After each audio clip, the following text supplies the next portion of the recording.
بسم اللہ الرحمن الرحیم الحمد للہ رب العالمین والصلاة والسلام علی سید المرسلین وعلی آلہ وصحبہ اجمعین۔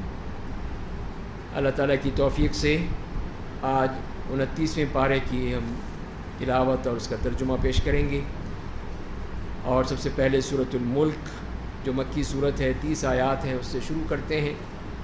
اعوذ باللہ من الشیطان الرجیم، بسم اللہ الرحمن الرحیم، تبارک الذی بیدہ الملک وهو على كل شيء قدير الذي خلق الموت والحياة ليبلوكم أيكم أحسن عملا وهو العزيز الغفور۔ فرمائیں کہ بے حساب برکتوں والا وہ اللہ ہے جس کے ہاتھ میں سارے جہان کی بادشاہی ہے، وہ ہر چیز پر قادر ہے، جس نے موت اور زندگی کو پیدا کیا تاکہ تمہیں آزمائے کہ تم میں سے کون عمل کے اعتبار سے زیادہ بہتر ہے۔ وہ زبردست بڑا معاف کرنے والا ہے۔ تو یہاں پہ اللہ تعالیٰ نے اس موت اور زندگی کا مقصد بیان کر دیا، لِيَبْلُوَكُمْ أَيُّكُمْ أَحْسَنُ عَمَلًا، تاکہ تمہیں آزمائے کہ تم میں سے کون اچھا عمل کرنے والا ہے۔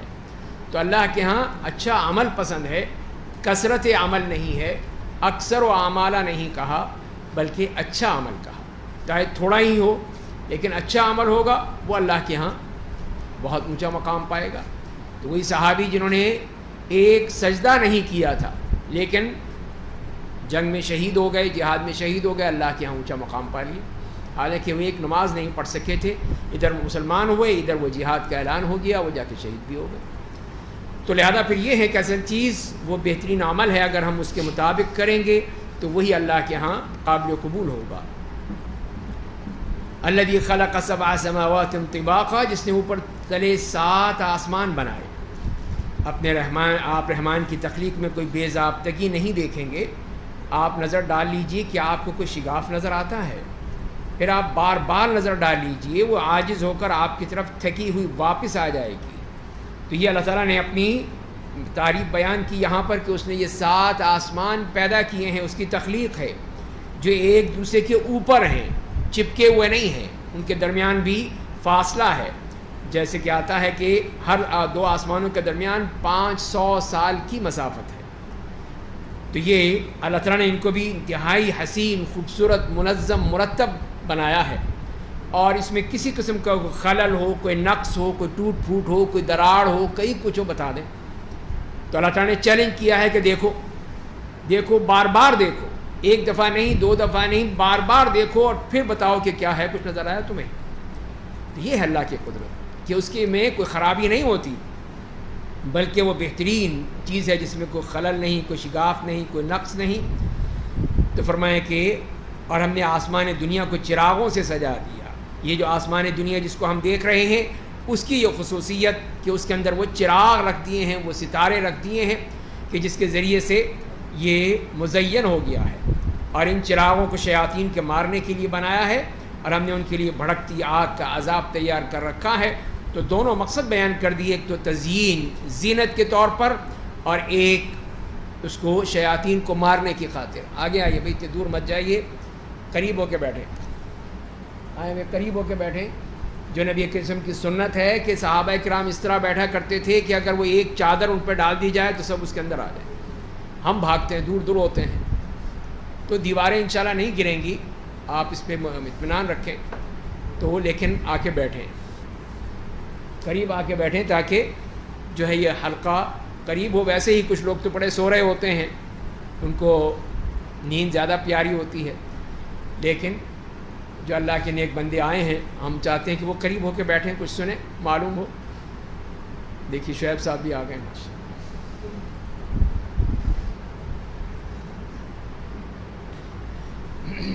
تو یہاں پہ آسمان دنیا کی بات بتائی، اور اس کے بعد پھر اللہ تعالیٰ نے اس بات کی طرف ذکر فرمایا جو اللہ تعالیٰ کے اس عذاب کے منکر ہیں اور اپنے رب کے منکر ہیں۔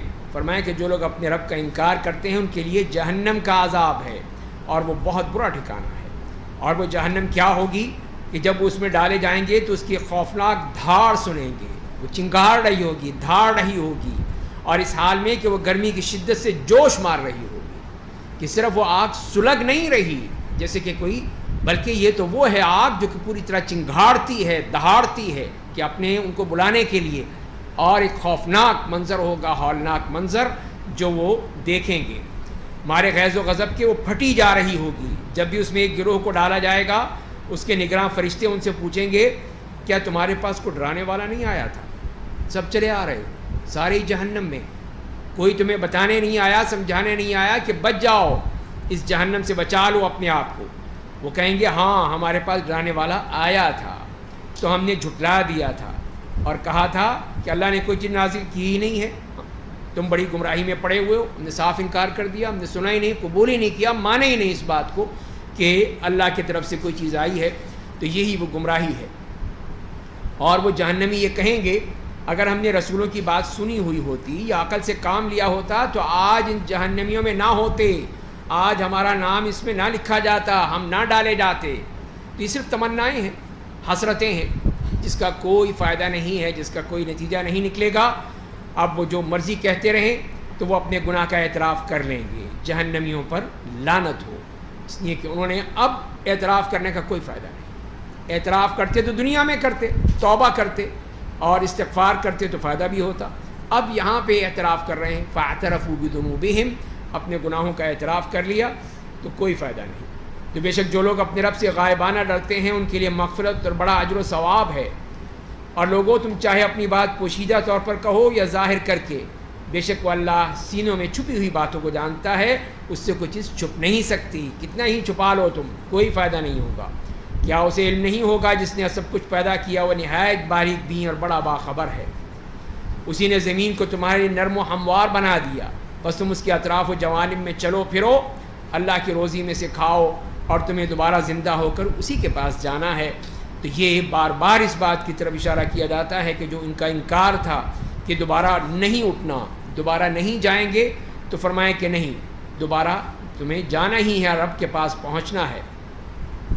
اور پھر ان کی یہ دھمکی دے دی گئی، بتا دیا گیا کہ کیا تم اس ذات کی طرف مطمئن ہو گئے ہو جو آسمان میں ہے کہ وہ تمہیں زمین میں دھسا دے، پھر وہ ایک بار لرزنے لگے؟ یعنی تمہیں اس بات کا بالکل خوف نہیں ہے، بالکل بے خوف ہو گئے کہ کوئی کچھ نہیں ہوگا، نہیں جو مرضی کرتے رہیں ہم؟ فرمایا کہ نہیں، وہ اگر چاہے تو زمین کو اس طرح دھسا دے اور اس طرح یہ ہل رہی ہو کہ تم کچھ نہیں کر سکتے۔ ذرا سا زلزلہ بھی آ جائے تو آپ دیکھیے آدمی کیا کر سکتا، کہاں بھاگے گا؟ پوری زمین لرز رہی ہو تو پھر کہیں بیٹھنا ہے، کہیں بھاگنا ہے، کہاں نکلے گا؟ تو وہی چیز ہے، فرمایا کہ اس وقت جب کہ زمین لرز رہی ہو، یا تم اس کی طرف سے مطمئن ہو گئے جو آسمان میں ہے کہ تم پر پتھروں اور کنکریوں سے بھری ہوئی آندھی بھیج دے، تم پہ پتھر برسائے، کنکر برسائے، تو تم خود بتاؤ، تب تمہیں معلوم ہوگا کہ میرا ڈرانا کیسا ہوتا ہے۔ تو یہ اللہ کی طرف سے ہے، کہیں وہ کنکروں اور پتھروں کی بارش کر دے، کہیں وہ جیسے کہ اولے ہی ہوتے ہیں، اولے بھی اتنے بڑے بڑے، کئی لوگ جسے بتایا ہے کہ ایسے بڑے بڑے ہوتے ہیں کہ وہ ہر چیز کو تباہ کر دیتے ہیں، ساری گاڑیوں کی شیشے تک توڑ دیے۔ خود میں نے دیکھا ریاض میں ایک دفعہ اتنی زبردست ژالہ باری ہوئی کہ وہ پلاسٹک کے اس وقت کے وہ بورڈ لگے ہوتے تھے دکانوں پر، سارے بورڈ سارے ٹوٹ گئے، کوئی نہیں باقی بچا۔ انڈر پاس میں پانی بھر گیا، کتنی گاڑیاں اس میں ڈوب گئیں، کتنے لوگ مر گئے۔ تو یہ اس طرح کا عذاب اسی طرح ہوتا ہے اللہ کی طرف سے۔ ضروری تو نہیں کہ پتھر ہی برسیں، کہیں یہ اولے بھی برستے ہیں جو انسان پہ عذاب کے طور پر آتے ہیں کہ اس سے کتنی تباہی ہوتی ہے کہ جس کا آدمی تصور بھی نہیں کر سکتا ہے۔ اور جو لوگ ان سے پہلے گزر چکے ہیں انہوں نے بھی جھٹلایا تھا، تو کتنا سخت تھا میرا عذاب، ان کا حوالہ بھی دیا ہے۔ اور اللہ نے اپنی قدرت کا مزید یہاں پہ نظارہ فرمایا کہ کیا انہوں نے اوپر اڑتے ہوئے پرندوں کو پر پھیلائے ہوئے اور سکیڑتے ہوئے نہیں دیکھا کہ یہ پرندے کس طرح اڑ رہے ہیں؟ کس نے ان کو سنبھال رکھا ہے کہ وہ اپنے پر سکیڑتے ہیں، پھیلاتے ہیں، اڑتے چلے جاتے ہیں، انہیں کچھ نہیں، کوئی نہیں گرتا ان کو، انہیں رحمان کے سوا کوئی نہیں تھامے ہوئے ہوتا۔ بے شک وہ ہر چیز کو دیکھنے والے ہیں، تو وہ اللہ ہے جس نے ان کو تھام رکھا ہے۔ کوئی گرتا نہیں ہے پرندہ کوئی کہ وہ پتھر کی طرح نیچے زمین پہ گر پڑے اور مر جائے، کبھی نہیں ایسا ہوتا۔ جو فرمایا کہ وہ کون سا تمہارا لشکر ہے جو رحمان کے مقابلے میں تمہاری مدد کرے؟ کافر محض شیطان کے دھوکے میں پڑے ہیں، وہ کون ہے جو تمہیں روزی دے اگر اللہ اپنی روزی روک لے؟ ایک دن اگر وہ تمہارے اوپر یہ روزی روک لے تو بتاؤ کہاں سے لاؤ گے؟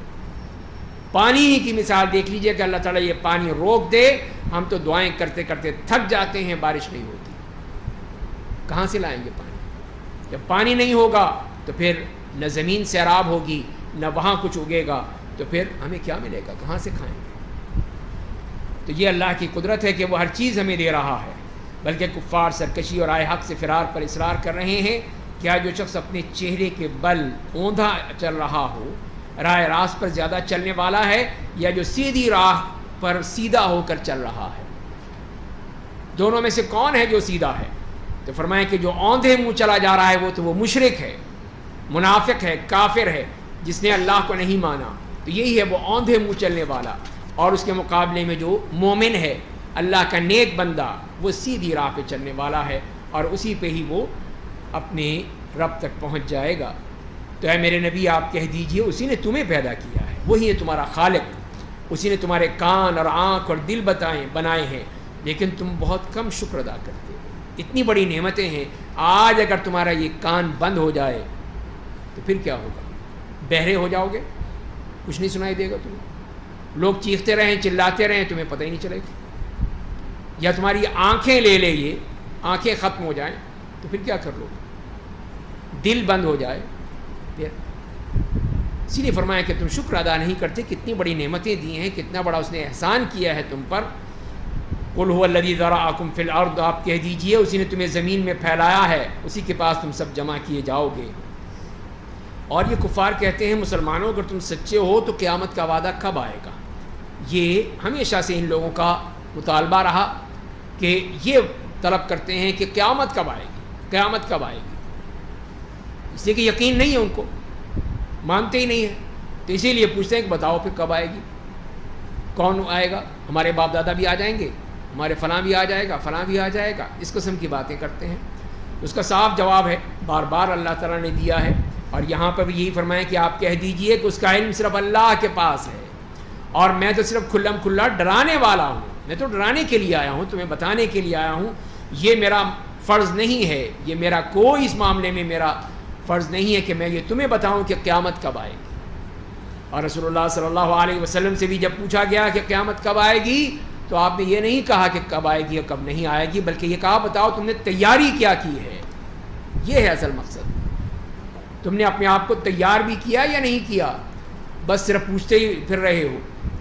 جب کفار اسے قریب دیکھ لیں گے تو ان کے چہرے بگڑ جائیں گے، چہروں پر بری حالت ہوگی، اور ان سے کہا جائے گا یہی ہے وہ عذاب جس کا تم مطالبہ کرتے تھے، بار بار پوچھتے تھے کہاں ہے عذاب، کہاں ہے عذاب، لو دیکھ لو آ گیا عذاب۔ اب چہرے پر وہ سیاہی کے بادل جو ہیں ان کے اوپر جم جاتے ہیں۔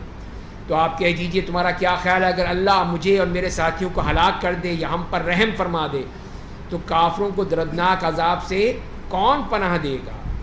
تو یہ ہے کہ نبی کریم صلی اللہ علیہ وسلم کی تکذیب کرنے والے اور آپ کی دعوت کو ٹھکرانے والے یہ کافر، یہ مشرک اپنے دلوں میں یہ تمنا کرتے تھے کہ یہ مر کیوں نہیں جاتے، اتنا سخت بغض ہے، عداوت ہے ان کے دلوں میں۔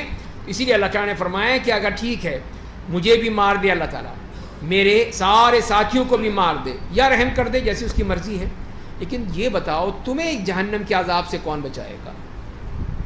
کوئی بچا لے گا تمہیں؟ ہمارے جینے مرنے سے کوئی فائدہ نہیں ہوگا تمہیں عذاب میں جانا ہی ہے، ہر حالت میں تمہیں عذاب میں پڑنا ہے، اور وہ عذاب تمہیں لے کر رہے گا۔ اور آپ کہہ دیجئے کہ وہ نہایت مہربان ہے، ہم اسی پر ایمان لے آئے ہیں، اسی پر بھروسہ کرتے ہیں، تم ان قریب جان لو گے کہ کھلی گمراہی میں کون پڑا ہے، سب پتہ چل جائے گا۔ ابھی تم انکار کرتے ہو، جب وقت آئے گا سب پتہ چل جائے گا۔ آپ کہہ دیجئے کہ اگر تمہارا پانی زمین کی تہ میں چلا جائے تو کون ہے جو تمہارے لیے صاف ستھرا نتھرا پانی لائے؟ کون ہے کسی کی طاقت؟ تو یہی دیکھیے کتنا بڑا اللہ تعالیٰ نے بتا دیا اس کی نعمتوں کا معاملہ کہ یہ پانی اگر یہ زمین کی تہ میں چلا جائے، کسی کنویں میں ہے، کسی بورنگ میں ہے، کسی ٹیوب ویل میں ہے، اگر وہ پانی ہو تو پھر آدمی کہاں سے لائے گا؟ وہاں سے تو کیچڑ ہی نکلے گی، گندا پانی ہی نکلے گا، یا کچھ بھی نہیں نکلے گا، بند ہو جائے گا۔ تو یہی فرمایا کہ یہ بتاؤ کون لائے گا؟ یہ تو اللہ کی نعمت ہے کہ اس نے یہ پانی دیا ہے اور پانی کا انتظام فرما دیا ہے کہ تمہیں یہ پانی مل رہا ہے۔ اس کے بعد سورۃ القلم مکی صورت ہے جس میں 52 آیات ہیں. بسم اللہ الرحمن الرحیم. نون والقلم وما يسطرون ما أنت بنعمة ربك بمجنون وإن لك لأجرا غير ممنون وإنك لعلى خلق عظيم. نون قسم ہے قلم کی اور اس چیز کی جسے فرشتے لکھتے ہیں. آپ اپنے رب کے فضل سے دیوانہ نہیں ہیں اور آپ بے شک آپ کے لیے کبھی نہ ختم ہونے والا اجر ہے اور آپ یقیناً عظیم اخلاق والے ہیں. تو انہی آیات سے جو پہلی بات ہی معلوم ہوئی وہ یہ ہے کہ یہ دین علم والا دین ہے. آپ نے قسم کھائی تو قلم کی قسم کھائی اللہ تعالیٰ نے، اور جو وہ لکھتے ہیں اس کی قسم ہے. اور پھر اسی لیے فرمائیں کہ آپ اپنے رب کے فضل سے دیوانہ نہیں ہیں، آپ کو کسی قسم کے کوئی پاگل پن لاحق نہیں ہے، کوئی جنون نہیں ہے. یہ سب ان کی غلط باتیں ہیں، غلط قسم کی باتیں ہیں جو آپ سے یہ کہتے ہیں. تو لہذا آپ اس میں پریشان نہ ہوں. اور جب کہ فرمائیں کہ آپ بے شک آپ کے لیے کبھی نہ ختم ہونے والا اجر ہے. اور یہی ہے کہ نبی کریم صلی اللہ علیہ وسلم کے لیے ایسا اجر جو کبھی ختم نہیں ہوگا، نہ ختم ہونے والا اجر ہے. وہ کیوں؟ وہ اسی لیے کہ یہ جو اسلام ملا ہے، یہ دین ملا ہے، یہ سب کچھ جو ہمیں ملا ہے کس کے فیض سے ملا ہے؟ یہ نبی کریم صلی اللہ علیہ وسلم سے ملا ہے، ان کی وجہ سے ہمیں ملا ہے. اور پھر جتنے بھی لوگ ہدایت پاتے ہیں، جتنے بھی دین پر چلتے ہیں، سب کا جو کریڈٹ ہے وہ رسول اللہ کے پاس جاتا ہے، تو ان کو ملتا ہے. تو لہذا ہم جو بھی عمل کرتے ہیں اس کا ضرور اجر ان کو ملتا ہے، اور وہ ان کے حساب میں لکھا جاتا ہے، ان کے اکاؤنٹ میں جمع ہو رہا ہے. تو لہذا ان کو تو اجر کبھی ختم نہیں ہوگا قیامت تک کے لیے. ان کا اجر کبھی ختم ہونے والا نہیں ہے، وہ تو ہمیشہ باقی رہے گا. اور پھر آپ کے اخلاق کی تعریف کی کہ آپ یقین عظیم اخلاق والے ہیں. انک لعلی خلق عظیم. تو یہ اسی بات کی دلیل ہے کہ اصل چیز جس کو بھی دیکھنا ہے اس کے اخلاق کو دیکھو. اخلاق کیا ہے؟ ایک شخص جس کے منہ سے گالیاں برس رہی ہوں، ہمیشہ گالیاں دے رہا ہو، تو کیا وہ لیڈر بن سکتا ہے؟ کیا وہ اس قابل ہے کہ اس کو ہم لیڈر بنائیں؟ تو یہ اخلاق دیکھا جاتا ہے.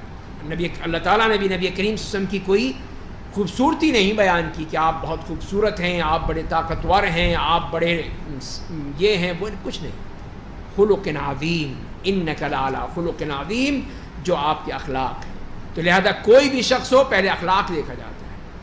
مثال کے طور پر یہی جو قادیانی ہیں، یہ آ کے آپ سے مباحثہ کریں گے، خاتم النبیین نہیں ہیں، یہ خاتم النبیین ہیں.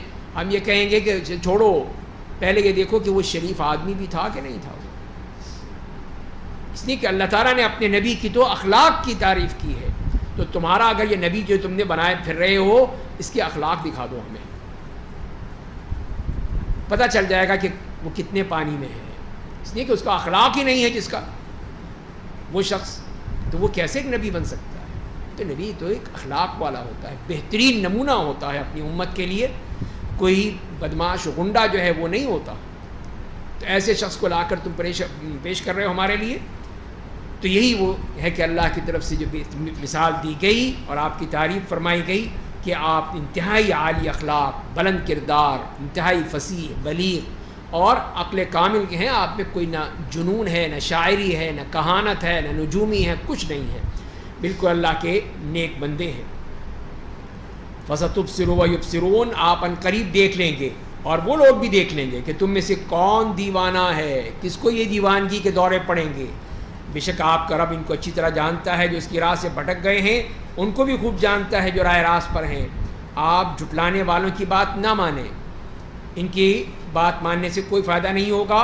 وہ تو چاہتے یہی ہیں کہ آپ ڈھیلے پڑ جائیں تو وہ بھی ڈھیلے پڑ جائیں. وہ تو چاہتے ہی ہیں کہ آپ کچھ بارگیننگ کر لیں، کہ کچھ لو کچھ دو، ہم مسئلہ حل کر لیں، تم کچھ ہماری بات مان لو، ہم تمہاری بات مان لیں، چلو ٹھیک ہے گزارا ہو جائے گا. فرمایا کہ نہیں، اس طرح نہیں ہو سکتا. یہ آپ ہر زیادہ قسم کھانے والے ذلیل انسان کی بات نہ مانیں، جو عیب جوئی کرنے والا، چغلی کھانے والا، بھلائی کے کاموں سے روکنے والا، حد سے تجاوز کرنے والا بدکار ہے، بد مزاج، اکھڑ ہے، ان سب عیوب کے ساتھ بد اصل ہے. ایسا اس وجہ سے ہے کہ وہ صاحب مال و اولاد ہے. تو جب اس کے سامنے ہماری آیتوں کی تلاوت کی جاتی ہے تو وہ کہتا ہے کہ یہ اگلے لوگوں کے افسانے ہیں، قصے کہانیاں ہیں جو انہوں نے بنا رکھے ہیں اس قرآن کریم میں جو ذکر آ رہے ہیں. تو یہاں پر پھر ان کفار میں سے جو اس قسم کے لوگ تھے جیسے ولید ابن مغیرہ جیسے لوگ، اس کے لیے اللہ تعالیٰ نے یہ تمام چیزیں بیان کر دی. اب اسی میں ہی ہمارے یہاں ایک آیا تھا، ایک مولوی جو گالیاں ہی بکتا تھا اور کچھ نہیں تھا، اس کے پیچھے بھی لوگ لگے ہوئے تھے. کسی نے کہا بھی اس کو تم گالیاں کیوں دیتے ہو؟ کہا دیکھو اللہ نے گالیاں دے رکھی ہیں تو میں کیوں نہ دوں.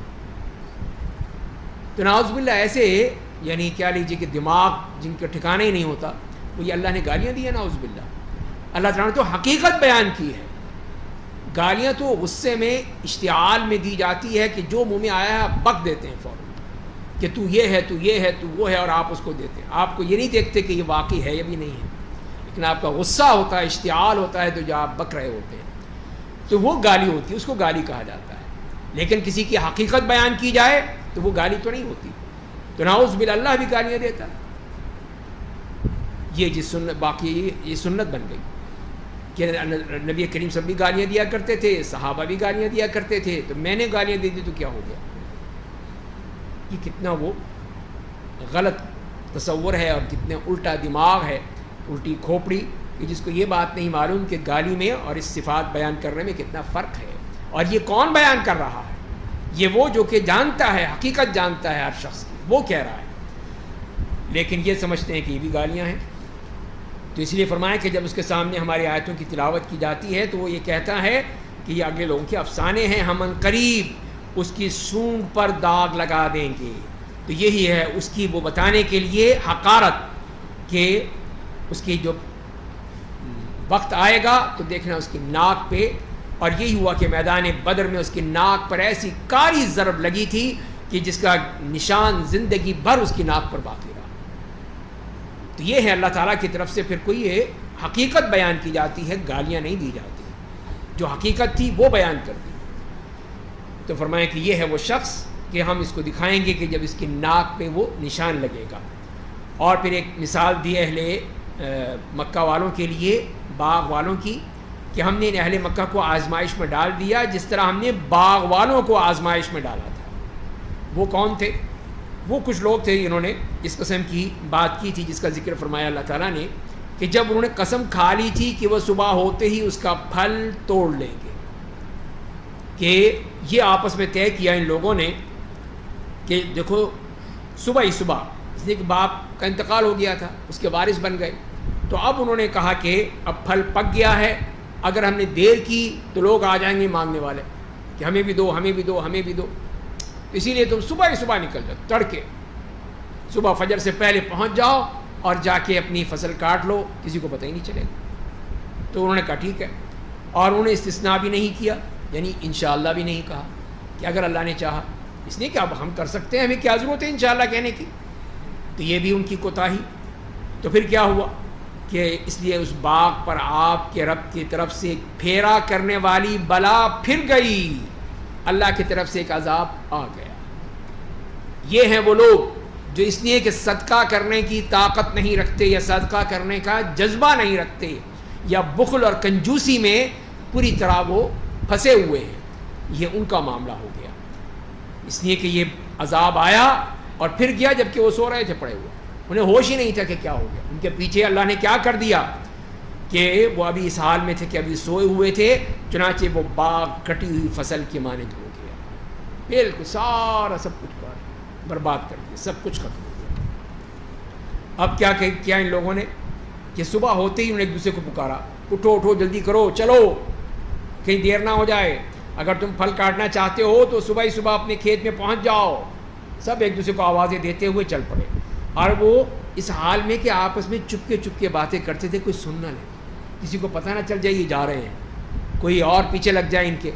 تو لہذا آہستہ آہستہ کہ آج دیکھو باغ میں تمہارے پاس کوئی مسکین نہ داخل ہو جائے، یہ تھی اصل مسئلہ. کوئی مسکین آ گیا، کوئی فقیر آ گیا، اس کو بھی دینا پڑے گا، تو تم پھر کیا کرو گے؟ تو لہذا پھر تو تیز گمان کے ساتھ چل پڑے کہ وہ صدقہ نہ دینے پر قادر ہیں کہ آج تو کوئی مسئلہ ہوگا ہی نہیں، ہم تو صبح ہی صبح کاٹ کے پھر گھر بھی پہنچ جائیں گے اور لوگوں کو پتہ ہی نہیں چلے گا. تو وہ اپنے اس زوم میں جب انہوں نے اسے دیکھا تو کہنے لگے کہ ہم تو یقین راستہ بھول گئے، یہ کیا ہوا؟ یہ ہماری فصل تو یہ تو نہیں ہے. اس لیے کہ وہاں تو حال ہی کچھ اور تھا. ساری فصل جو ہے وہ کٹی ہوئی پڑی تھی، بالکل ہی وہ ختم ہو چکی تھی. تو فرمایا بلکہ ہم محروم ہو گئے ہیں، ہمارا معاملہ جو ہے کچھ اور ہے. اب سمجھ میں آئی بات ان کے، یہ تو اللہ تعالیٰ نے سب کچھ صاف کر دیا ہمارا. ان میں سے جو ذرا بہتر آدمی تھا اس نے کہا کہ میں نے تم سے کہا نہیں تھا کہ تم اپنے رب کی پاکیزگی کیوں نہیں بیان کرتے؟ جو اللہ کی پاکیزگی بیان کرتا ہے، اللہ کی تسبیح کرتا ہے، اللہ کو مانتا ہے، اللہ تعالیٰ اس کے مال کی بھی حفاظت کرتا ہے. جو اللہ کی تسبیح نہیں کرتا، اللہ کا حق ادا نہیں کرتا، ان مسکینوں کا، ان غریبوں کا حق نہیں دیتا، تو اللہ تعالیٰ بھی اس کا مال برباد کر دیتا ہے، سب تباہ ہو جاتا ہے. اور یہی نبی کریم صلی اللہ علیہ وسلم فرمائے کہ انما ترزقون وتنصرون بضعفائکم، کہ تمہیں رزق دیا جاتا ہے، تمہاری مدد کی جاتی ہے تمہارے کمزوروں کی بنا پر. تمہارے جو کمزور ہیں اس کی بنا کہ تم ان کی جو مدد کرتے ہو، اللہ تمہاری مدد کرتا ہے، تمہارے مال کی حفاظت کرتا ہے، اس میں اور برکت دیتا ہے. لیکن تم کہو کہ نہیں ہم نے نہیں دینا ان کو، تو پھر دیکھ لو یہ حشر ہوگا جو باغ والوں کا حشر ہوا تھا. تو یہی کہنے لگے کہ ہمارا رب تمام عیوب سے پاک ہے، ہم نے بے شک اپنے آپ پر ظلم کیا، بہت ظلم کیا ہم نے. تب وہ آپس میں ایک دوسرے کو ملامت کرنے لگے کہ تو نے کہا تھا، تو نے کہا تھا.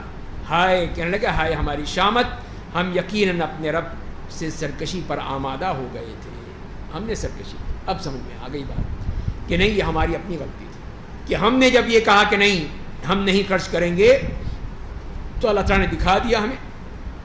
اب اللہ سے امید رکھتے ہیں کہ ہمارا رب اس سے اچھا باغ ہمیں دے گا، ہمیں اپنے رب کی رضا کے لیے پوری طرح راغب ہیں. تو فرمایا کہ یہی ان کا مکے والوں کا معاملہ بھی یہی ہے کہ یہ بھی یہی چاہتے ہیں کہ سب کچھ مل جائے، لیکن چپکے چپکے سے، چھپ چھپ کے نہیں. اللہ تعالیٰ دکھا دے گا ان کو، اس لیے کہ اللہ تعالیٰ سے چھپنے والی بات تو نہیں ہے. فرمایا کہ اللہ کا عذاب اسی طرح آ جاتا ہے، اور آخرت کا عذاب تو بہت بڑا ہے، اس سے بھی بڑھ کر ہے. یہ تو کچھ بھی نہیں ہے، کاش کے لوگ جان لیتے. اور اس کے بعد اپنے نیک بندوں کا تذکرہ فرمایا کہ بے شک متقیوں کے لیے ان کے رب کے پاس نعمتوں والی جنت ہے. تو کیا ہم مسلمانوں کے ساتھ مجرموں جیسا سلوک کریں گے؟ نہیں، ان کو بھی جنت دیں گے، ان کو ہم مسلمانوں کو جنت دیں گے، مجرموں کو نہیں. تمہیں کیا ہو گیا، کیسا فیصلہ کرتے ہو کہ تمہیں بھی ان کے برابر کر دیا جائے، ان کافروں کو، مشرکوں کو؟ کیا تمہارے پاس کوئی آسمانی کتاب ہے جس میں تم پڑھتے ہو؟ کیا اس میں تمہارے لیے وہی کچھ ہے جو تم پسند کرتے ہو؟ تمہاری مرضی چلے گی؟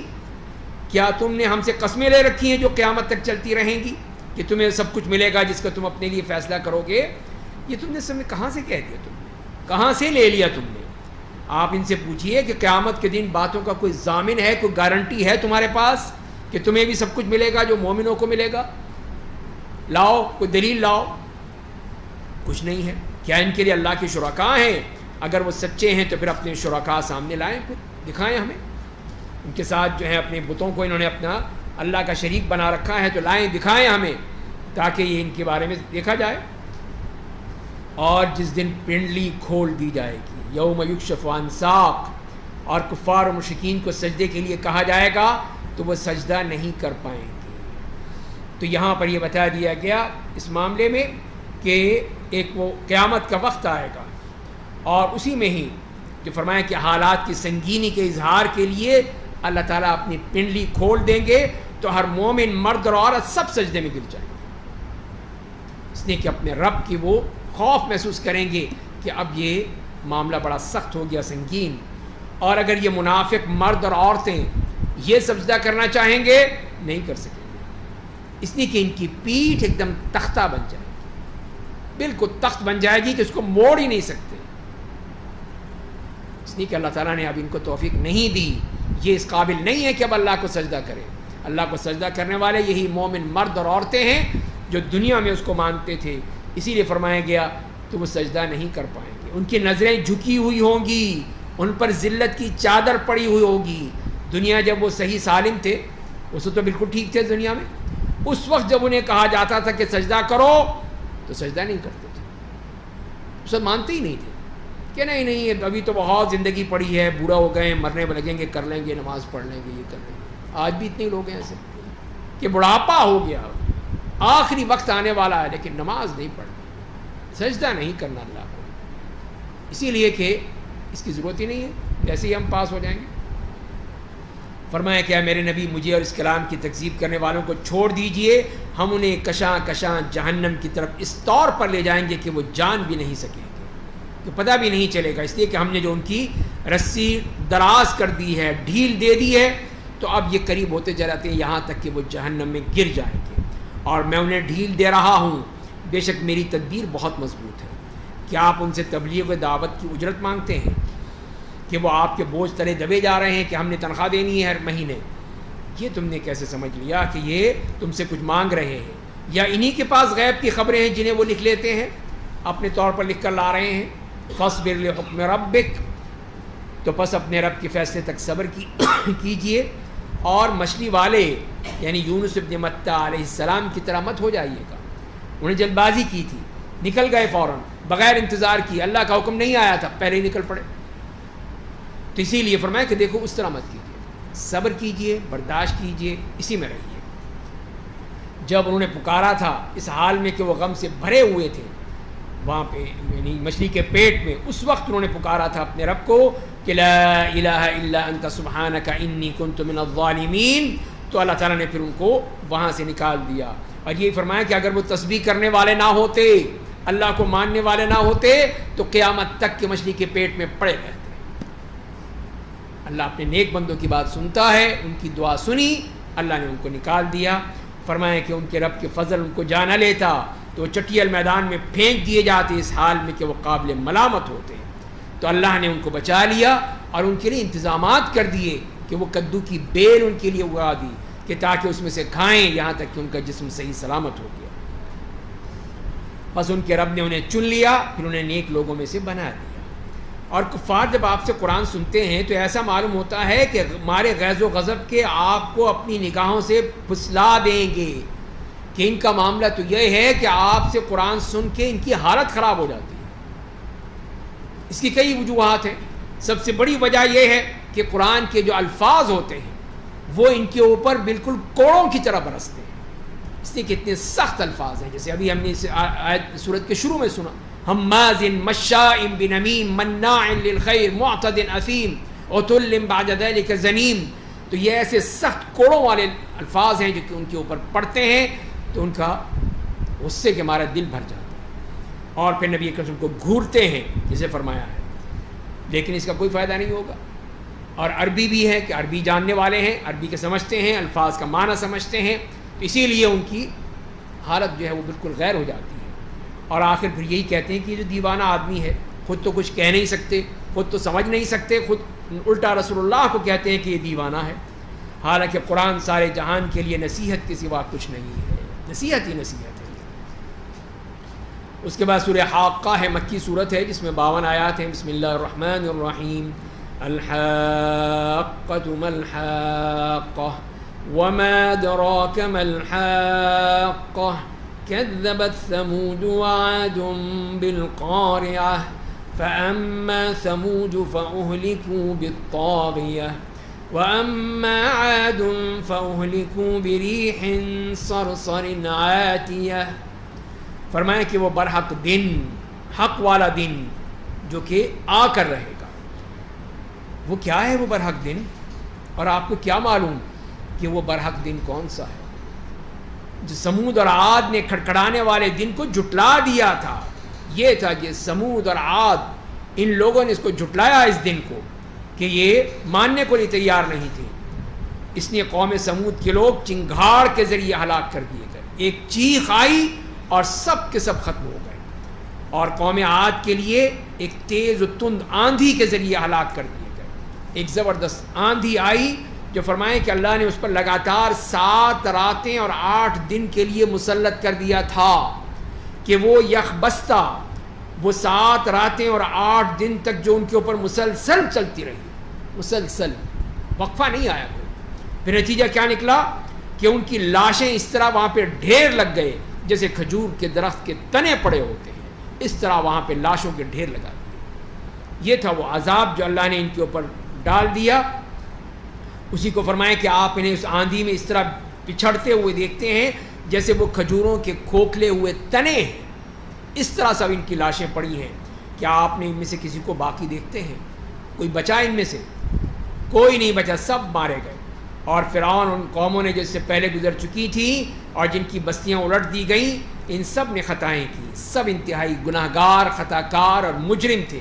ان سب نے اپنے رب کے رسول کی نافرمانی کی تو اللہ نے انہیں شدید گرفت کی، پکڑ لیا ان کو. جب پانی خوب چڑھ گیا تو بے شک ہم نے ہی تمہیں کشتی میں سوار کر دیا تھا.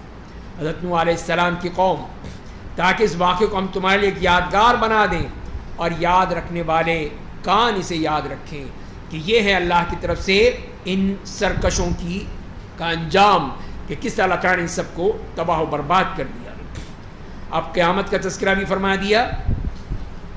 فَإِذَا نُفِخَ فِي الصُّورِ نَفْخَةٌ وَاحِدَةٌ، جب سور میں ایک پھونک ماری جائے گی اور زمین اور پہاڑ اوپر اٹھائے جائیں گے اور یکبارگی ٹکرا کر ریزہ ریزہ کر دیے جائیں گے.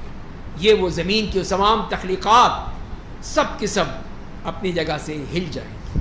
اس دن واقع ہو جانے والی قیامت واقع ہو جائے گی، آسمان پھٹ پڑے گا، اس دن کمزور بھربھرا ہو جائے گا. تو یہ نہ آسمان آسمان رہے گا نہ یہ زمین زمین رہے گی، سب کچھ بدل جائے گا.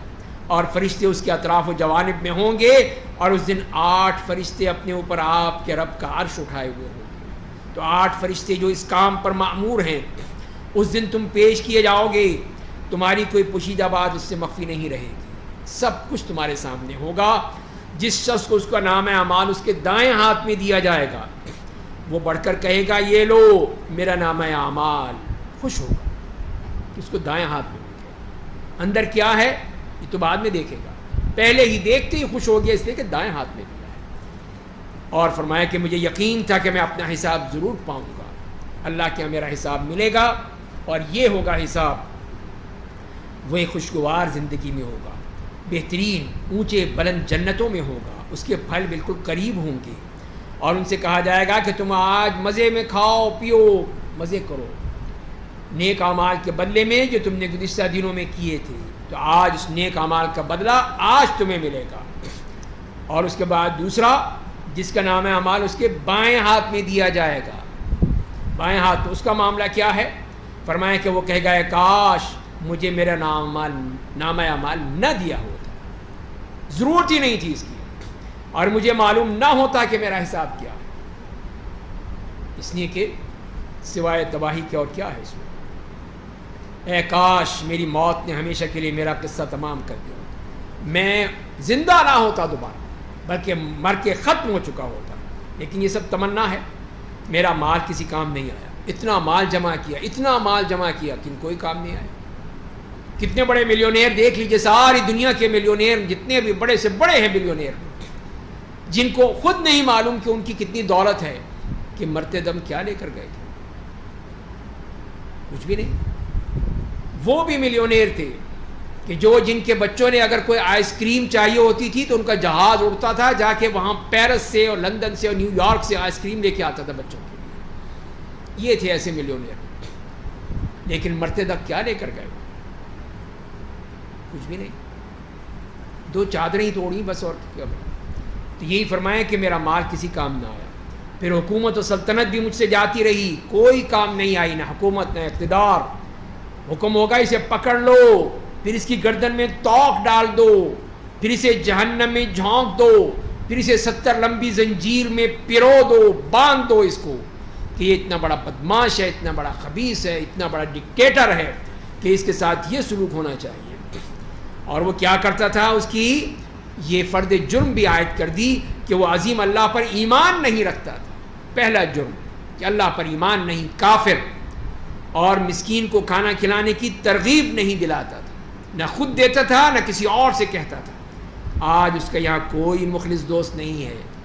دنیا میں تو بڑے اس کے حوالی مواری اس کے آگے پیچھے دائیں بائیں پھرتے تھے، زندہ باد کرتے رہتے تھے اس کے ساتھ. آج کہاں گئے سارے وہ لوگ؟ سب مر گئے، سب بھاگ گئے. اور جہنمیوں کو پیپ کے سوا کوئی کھانے کو نہیں ملے گا. یہی ان کے زخموں کی پیپ ان کو پینی پڑے گی، اسے صرف گناہ گار لوگ ہی کھائیں گے. میں قسم کھاتا ہوں ان چیزوں کی جنہیں تم دیکھتے ہو، اور وہ ان چیزوں کی بھی جنہیں تم نہیں دیکھتے. سب کچھ اللہ کی پیداوار ہے، اللہ تعالیٰ کی تخلیقات ہیں. تو بے شک یہ قرآن ایک معزز رسول کا قول ہے. یہ بے شک یہ قرآن جو کہ جبریل علیہ السلام لے کر آئے ہیں، اور وہ کسی شاعر کا قول نہیں ہے. تم بہت ہی کم ایمان لاتے ہو، تم مانتے نہیں ہو، سمجھتے نہیں ہو. نہ یہ کسی کاہن کا قول ہے. تم بہت ہی کم نصیحت قبول کرتے ہو, سمجھتے نہیں اس بات کو.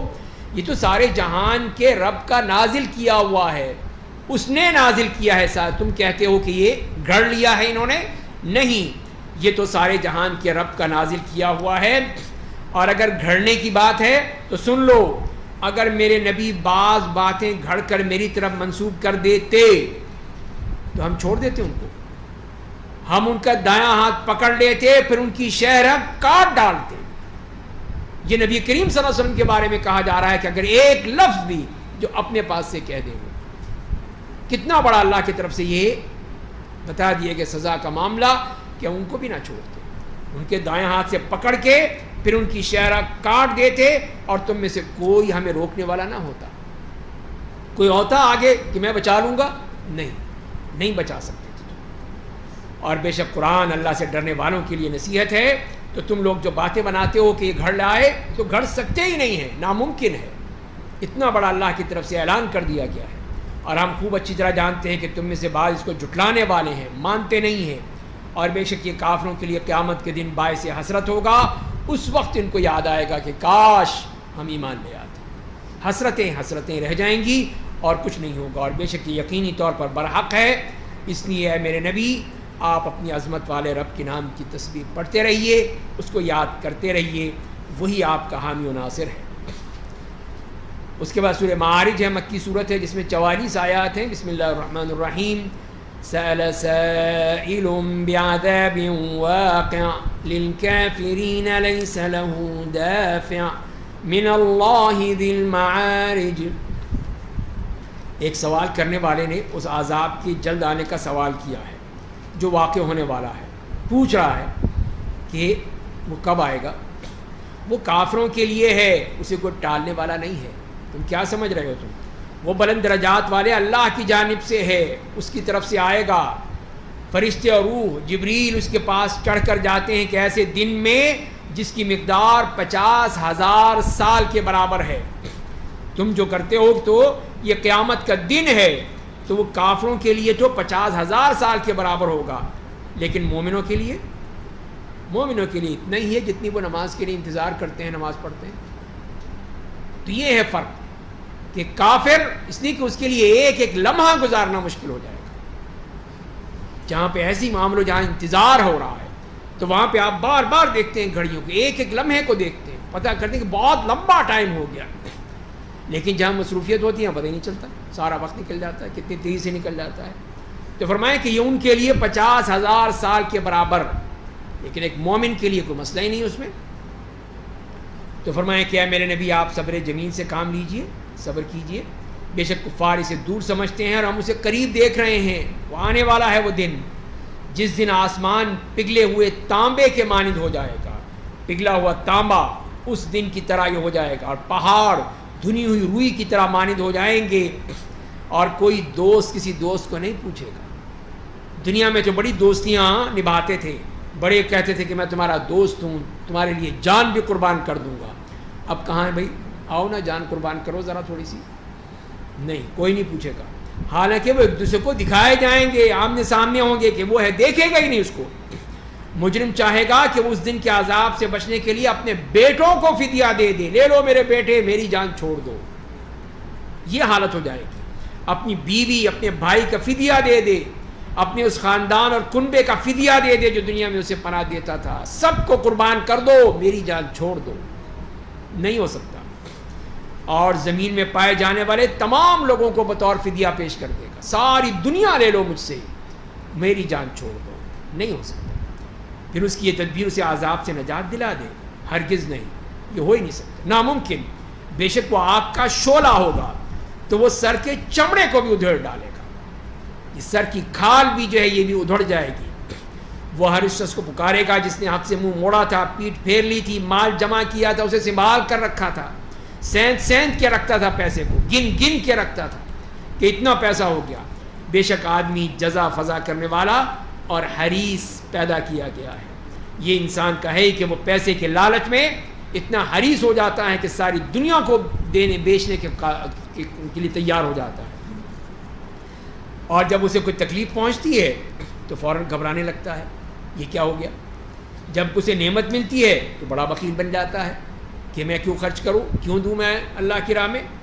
لیکن اس سے جو محفوظ ہیں وہ کون ہیں؟ اللہ کے نیک بندے جو اس جزا فضا سے، اس طمع سے، اس لالچ سے پاک ہوتے ہیں.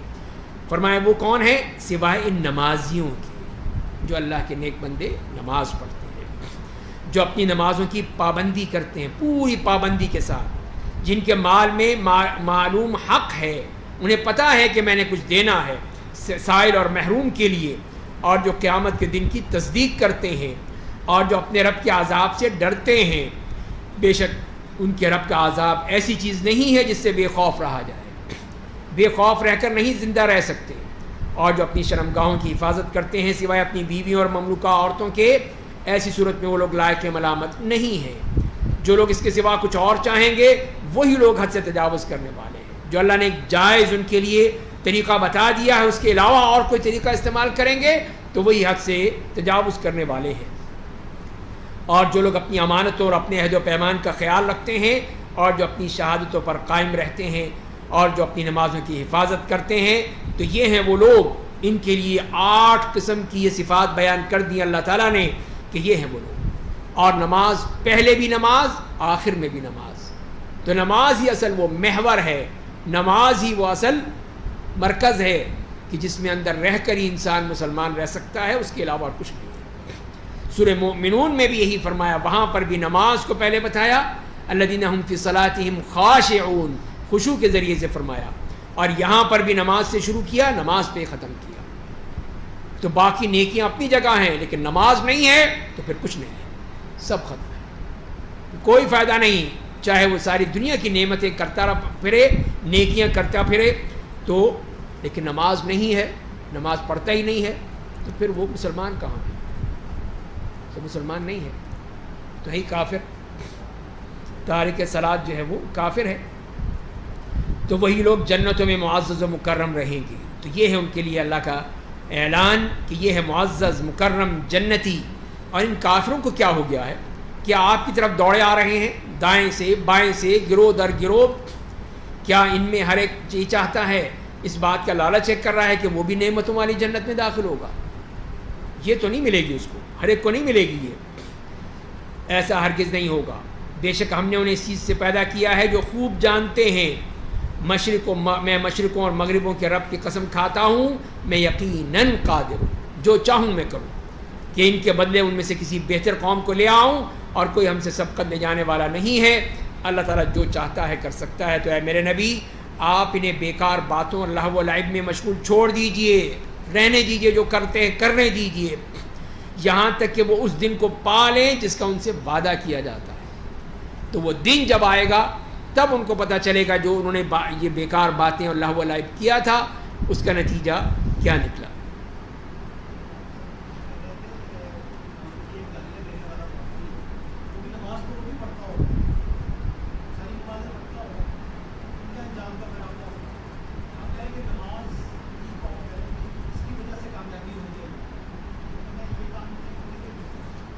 نہیں، ہر چیز کا ٹھیک ہے، آپ کی بات صحیح ہے، لیکن نماز کے بارے میں اللہ تعالیٰ نے کیا فرمایا؟ ان الصلاۃ تنہی عن الفحشاء والمنکر. تو نماز وہ ہے جو انسان کو بے حیائی اور برائی سے روکے. اب وہ نماز جو بے حیائی اور برائی سے نہیں روکتی، وہ پھر نماز کہاں ہوئی؟ وہ تو اٹھک بیٹھک ہے، بس ٹکرے مارنی، کچھ ختم. تو نماز ہی نہیں ہے. تو نماز ہے وہ جو حقیقی نماز ہے، جسے میں نے عرض کیا کہ سورۃ المومنون میں جو فرمایا، الذین هم فی صلاتہم خاشعون، جو اپنی نماز میں خشوع و خضوع کا اظہار کرتے ہیں، وہ ہے نماز. تو یہ نماز ہی نہیں ہے ٹکروں والی، جو بالکل جیسے فرمایا کہ بالکل وہ جیسے کوا جو ہے وہ ٹھونگے مارتا ہے، اس طرح کی نماز. تو یہ نماز کہاں ہے؟ تو یہی تو وجہ ہے کہ جب نماز ہی میں مخلص نہیں ہے تو پھر کیا فائدہ ہوگا؟ کچھ نہیں بنے گا، تو ہی بربادی ہوگی. تو اے میرے نبی، آپ ان بیکار باتوں اور لہو و لعب میں مشغول چھوڑ دیجئے، یہاں تک کہ وہ اس دن کو پا لیں گے جس کا ان سے وعدہ کیا جاتا ہے، جس دن وہ اپنی قبروں سے اتنی تیزی کے ساتھ نکلیں گے، بھاگیں گے وہاں سے، گویا کہ وہ بتوں کی طرف دوڑ رہے ہیں. جیسے اپنے بتوں کی طرف جاتے تھے، بھاگتے تھے وہاں پر، اسی طرح وہ اس دن نکلیں گے اپنی قبروں سے اور اس حال میں کہ ان کی نظریں جھکی ہوں گی، ان پر ذلت اور رسوائی چھائی ہوگی. یہی وہ دن ہے جس کا ان سے وعدہ کیا جاتا تھا. یہ ہے وہ دن جس کو وہ کہتے تھے نا کہاں ہے، لاؤ لاؤ ذرا، اگر تم سچے ہو تو وہ دن کہاں ہے. اب وہ دن آ گیا. اب اس دن دیکھو کیا حالت ہے تمہاری. اس کے بعد سورہ نوح ہے، مکی صورت ہے، اس میں 28 آیات ہیں. بسم اللہ الرحمن الرحیم. اِنَّا أَرْسَلْنَا نُوحًا إِلَىٰ قَوْمِهِ أَنْ أَنذِرْ قَوْمَكَ مِنْ قَبْلِ أَنْ يَأْتِيَهُمْ عَذَابٌ أَلِيمٌ. بے شک ہم نے نوح کو ان کی قوم کے پاس بھیجا اور ان سے کہا کہ آپ اپنی قوم کو ڈرائیے، بتائیے ان کو اس سے پہلے کہ ان پر دردناک عذاب نازل ہو. اللہ نے حکم دے دیا. حضرت نوح علیہ السلام نے دعوت دی، 950 سال تک دعوت دیتے رہے. تو انہوں نے کہا ہے میری قوم، میں تمہارے لیے پوری صراحت کے ساتھ ڈرانے والا آیا ہوں، اللہ کی طرف سے بھیجا گیا ہوں. تو تم سب اللہ کی عبادت کرو، اسے ڈرتے رہو، میری اطاعت کرو. تو دیکھو کیا فائدہ ہوگا. وہ تمہارے گناہوں کو معاف کر دے گا، تمہیں ایک وقت مقرر تک مہلت دے گا. بے شک اللہ کا وقت مقرر جب آ جائے گا تو اسے ٹالا نہیں جا سکتا. پھر دنیا کی کوئی طاقت اس کو ٹال نہیں سکتی. تو جب وقت آ جائے گا پھر ہو کر رہے گا جو اللہ کا فیصلہ ہوگا. کاش تم یہ بات سمجھ جاتے. تو نوح علیہ السلام نے کہا میرے رب، میں نے اپنی قوم کو رات اور دن دعوت دی، ہر وقت، رات کو بھی، دن میں بھی، صبح بھی، شام بھی، جب بھی موقع ملا میں نے ان کو دعوت دی. لیکن میری دعوت نے ان کو فرار کو اور زیادہ کر دی اور بھاگنے لگے. جہاں مجھے دیکھتے فوراً بھاگتے تھے، سننا ہی نہیں چاہتے. تو یہ دیکھیے. تو فرمایا کہ میں نے جب بھی انہیں دعوت دی تاکہ تو ان کو معاف کر دے، تیری مغفرت مل جائے، تو انہوں نے کیا کیا، اپنے کانوں میں اپنی انگلیاں ڈال لیں، کان میں ڈال کے سننا نہیں چاہتے. انہوں نے اپنے کپڑے اوڑھ لیے، باطل پر اصرار کیا، نہایت تکبر کا اظہار کیا. تو اللہ تعالیٰ سے بتا رہے ہیں کہ اللہ میں تو سب کچھ کر رہا ہوں، لیکن یہی ماننے والے تیار نہیں ہیں. کانوں میں انگلیاں ڈال لیتے ہیں، کہیں چادریں اوڑھ لیتے ہیں، کہیں وہ بھاگتے ہیں مجھ سے. میں کیا کروں؟ تکبر بھی کرتے ہیں. پھر میں نے انہیں برملا دعوت دی، میں نے ویسے بھی دی، سری بھی، جہری بھی. پھر میں نے اپنے علی اعلان دعوت کی، پیش کی، اور ان کو پوشیدہ طور پہ بھی سمجھایا، ہر طرح سے سمجھایا کہ بڑے مجمع میں بھی، انفرادی طور پر گھروں میں جا کر بھی. میں نے ان سے کہا دیکھو تم سب اپنے رب سے مغفرت طلب کرو، استغفار کرو، وہ بے شک بڑا مغفرت کرنے والا ہے، معاف کر دے گا. وہ آسمان سے تمہارے لیے موسلا دھار بارش بھیجے گا. استغفار کی برکتیں دیکھیے. تمہیں مال و دولت اور لڑکوں سے نوازے گا، تمہارے لیے باغات پیدا کرے گا، تمہارے لیے نہریں نکالے گا. تمہیں کیا ہو گیا؟ تم اپنے رب کی عزت و وقار سے نہیں ڈرتے کہ استغفار کرو، دیکھو کیا کچھ ملے گا تمہیں. اتنی نعمتیں، اتنا سب کچھ، یہ سب اسی لیے کہ تم اپنے رب کو مان لو. لیکن تم ماننے کو تیار نہیں ہو، حالانکہ اس نے تمہیں کئی مراحل سے گزار کر پیدا کیا ہے. کیا تم لوگ دیکھتے نہیں کہ اس نے، اللہ نے کس طرح تہ بتہ آسمان پہ 7 آسمان پیدا کیے، اوپر نیچے اوپر تلے. یہ سب کون کر سکتا ہے؟ اس نے ان آسمان میں چاند کو رکھا جو روشنی دیتا ہے، آفتاب کو رکھا جو چراغ ہے. اللہ نے تمہیں زمین سے پودے کی طرح اگایا ہے، تمہیں پیدا کیا ہے، پھر تمہیں اسی میں لوٹا دے گا اور دوبارہ پھر اسی میں سے نکالے گا. یہ اس کا معاملہ ہے، اس کی تخلیق ہے، اس کا یہ حق ہے. اور اللہ نے زمین کو تمہارے لیے فرش کی طرح بنایا ہے. جیسے فرش ہے، تم جیسے چاہو اس کو لپیٹ دو، جس کو اٹھا دو، بچھا لو، اسی طرح زمین ہے تاکہ تم اس کی کشادہ راہوں پر چل پھر سکو. تو یہ سب انہوں نے اللہ کی نعمتیں ان کو گنوا دی. یہ تمہارا رب یہ کچھ تمہیں دیتا ہے، کرتا ہے، لیکن تم مانتے کیوں نہیں اس کی بات کو؟ آؤ اس کی بات کو مان لو. تو نوح نے کہا میرے رب، انہوں نے میری نافرمانی کی، نہیں مانے میری بات، اور ان لوگوں کی پیروی کرنے لگے ہیں جن کے مال اور اولاد نے ان کے خسارے میں اضافہ کیا ہے، اور اضافہ ہوتا چلا گیا. ان کی باتیں مانتے ہیں، میری بات نہیں مانتے. اور ان لوگوں نے بڑی زبردست سازش کی ہے اور کہا ہے کہ لوگوں تم اپنے معبودوں کو ہرگز مت چھوڑنا. تم ود کو نہ چھوڑو، نہ سوا کو، نہ یغوث کو، نہ یعوق کو، نہ نصر کو. یہ کون تھے؟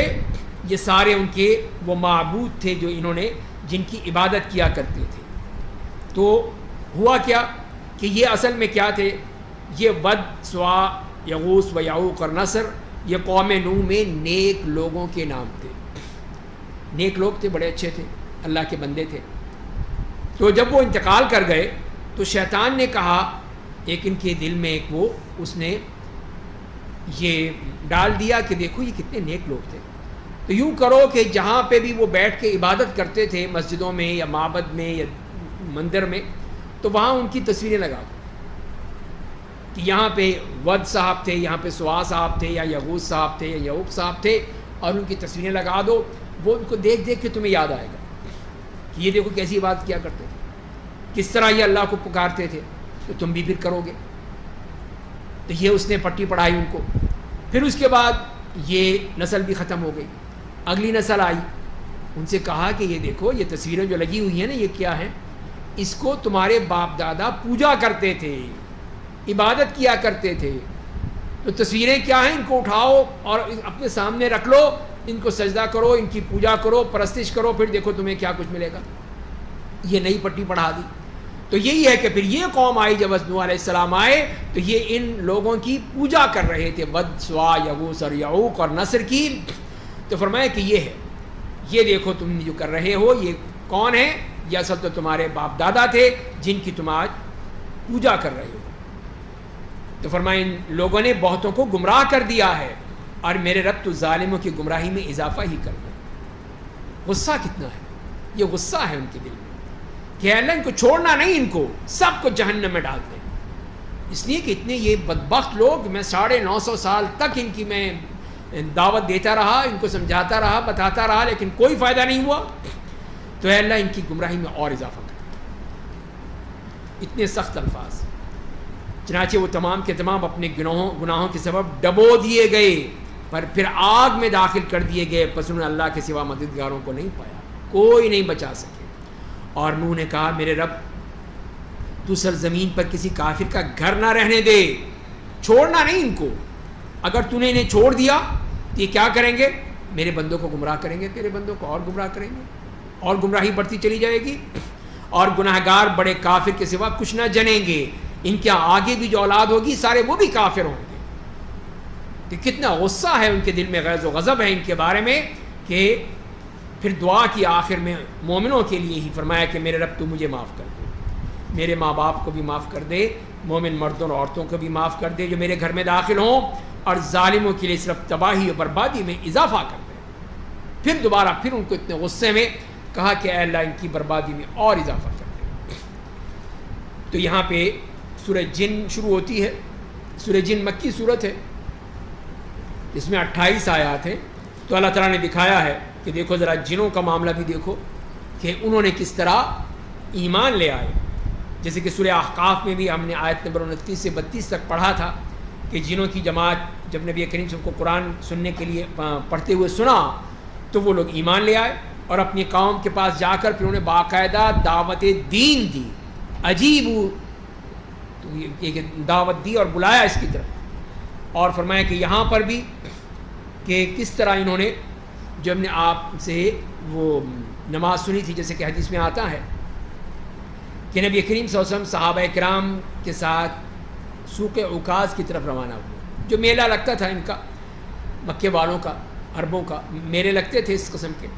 اس وقت شیاطین جو تھے وہ چھپ چھپ کر آسمان کی خبریں سنا کرتے تھے، اور ان کو بڑا مزہ آتا تھا کہ جو بھی فرشتہ جا رہا ہے آ رہا ہے اس سے پوچھ لیتے یا سن لیتے یا آپس کی گفتگو نوٹ کرتے. اور پھر وہ جو بھی نیچے ہوتا ان کا شیطان بیٹھا ہوتا انسانوں میں سے، اس کو جا کے ڈال دیتے، اس کے کان میں پھونک دیتے، اور وہ شیطان انس وہ پھر آگے اس میں بریکنگ نیوز نشر کر دیتا.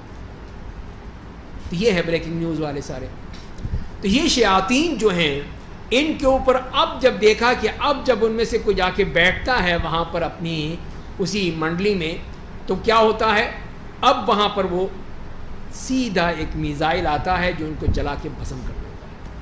اللہ کی طرف سے سیکیورٹی، اور انتہائی سخت سیکیورٹی، کہ اب یہاں پہ کوئی بیٹھ نہیں سکتا، کوئی سن نہیں سکتا. تو وہ شروع کر دیا. تو اب یہ پریشان ہو گئے کہ یہ کیا معاملہ ہے، کہ یہ کیا ہوا. پہلے تو ہمیں کچھ نہیں ہوتا تھا، بڑے آرام سے جاتے تھے، وہاں بیٹھتے تھے، ٹہلتے تھے، سنتے تھے، پھر آ کے نیچے وہ بریکنگ نیوز نشر ہو جاتی تھی ہماری. اب کیا ہوا؟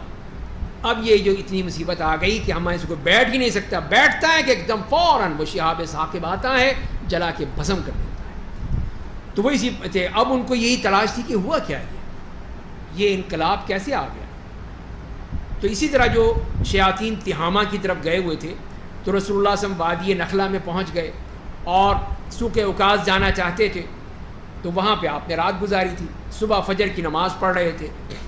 تو جنہوں نے پھر آپ کی تلاوت سن لی, تو وہ جو وہاں سے گزر رہے تھے جن, اب ان کے کان میں جو یہ نئی آواز, ایک نیا کلام, تو حیران ہے کہ یہ کیا ہے, یہ تو پہلے نہیں سنا ہم نے. پہلے تو ہم سنتے تھے ان کی باتیں سنتے تھے, عربوں کی یہ الٹی سیدھی ان کی حرکتیں, تو یہ کیا چیز ہے. تو جب انہوں نے سن لیا تو فوراً وہ مسلمان ہو گئے, انسانوں کی طرح بیٹھے نہیں رہے, فوراً اسلام قبول کر لیا اور اپنی قوم کے پاس گئے. ان سے کہا ہے ہماری قوم, ہم نے ایک عجیب قرآن سنا ہے جو سیدھی راہ کی طرف رہنمائی کرتا ہے, ہم تو ایمان لے آئے اور اب اپنے رب کے ساتھ کسی کو شریک نہیں بنائیں گے.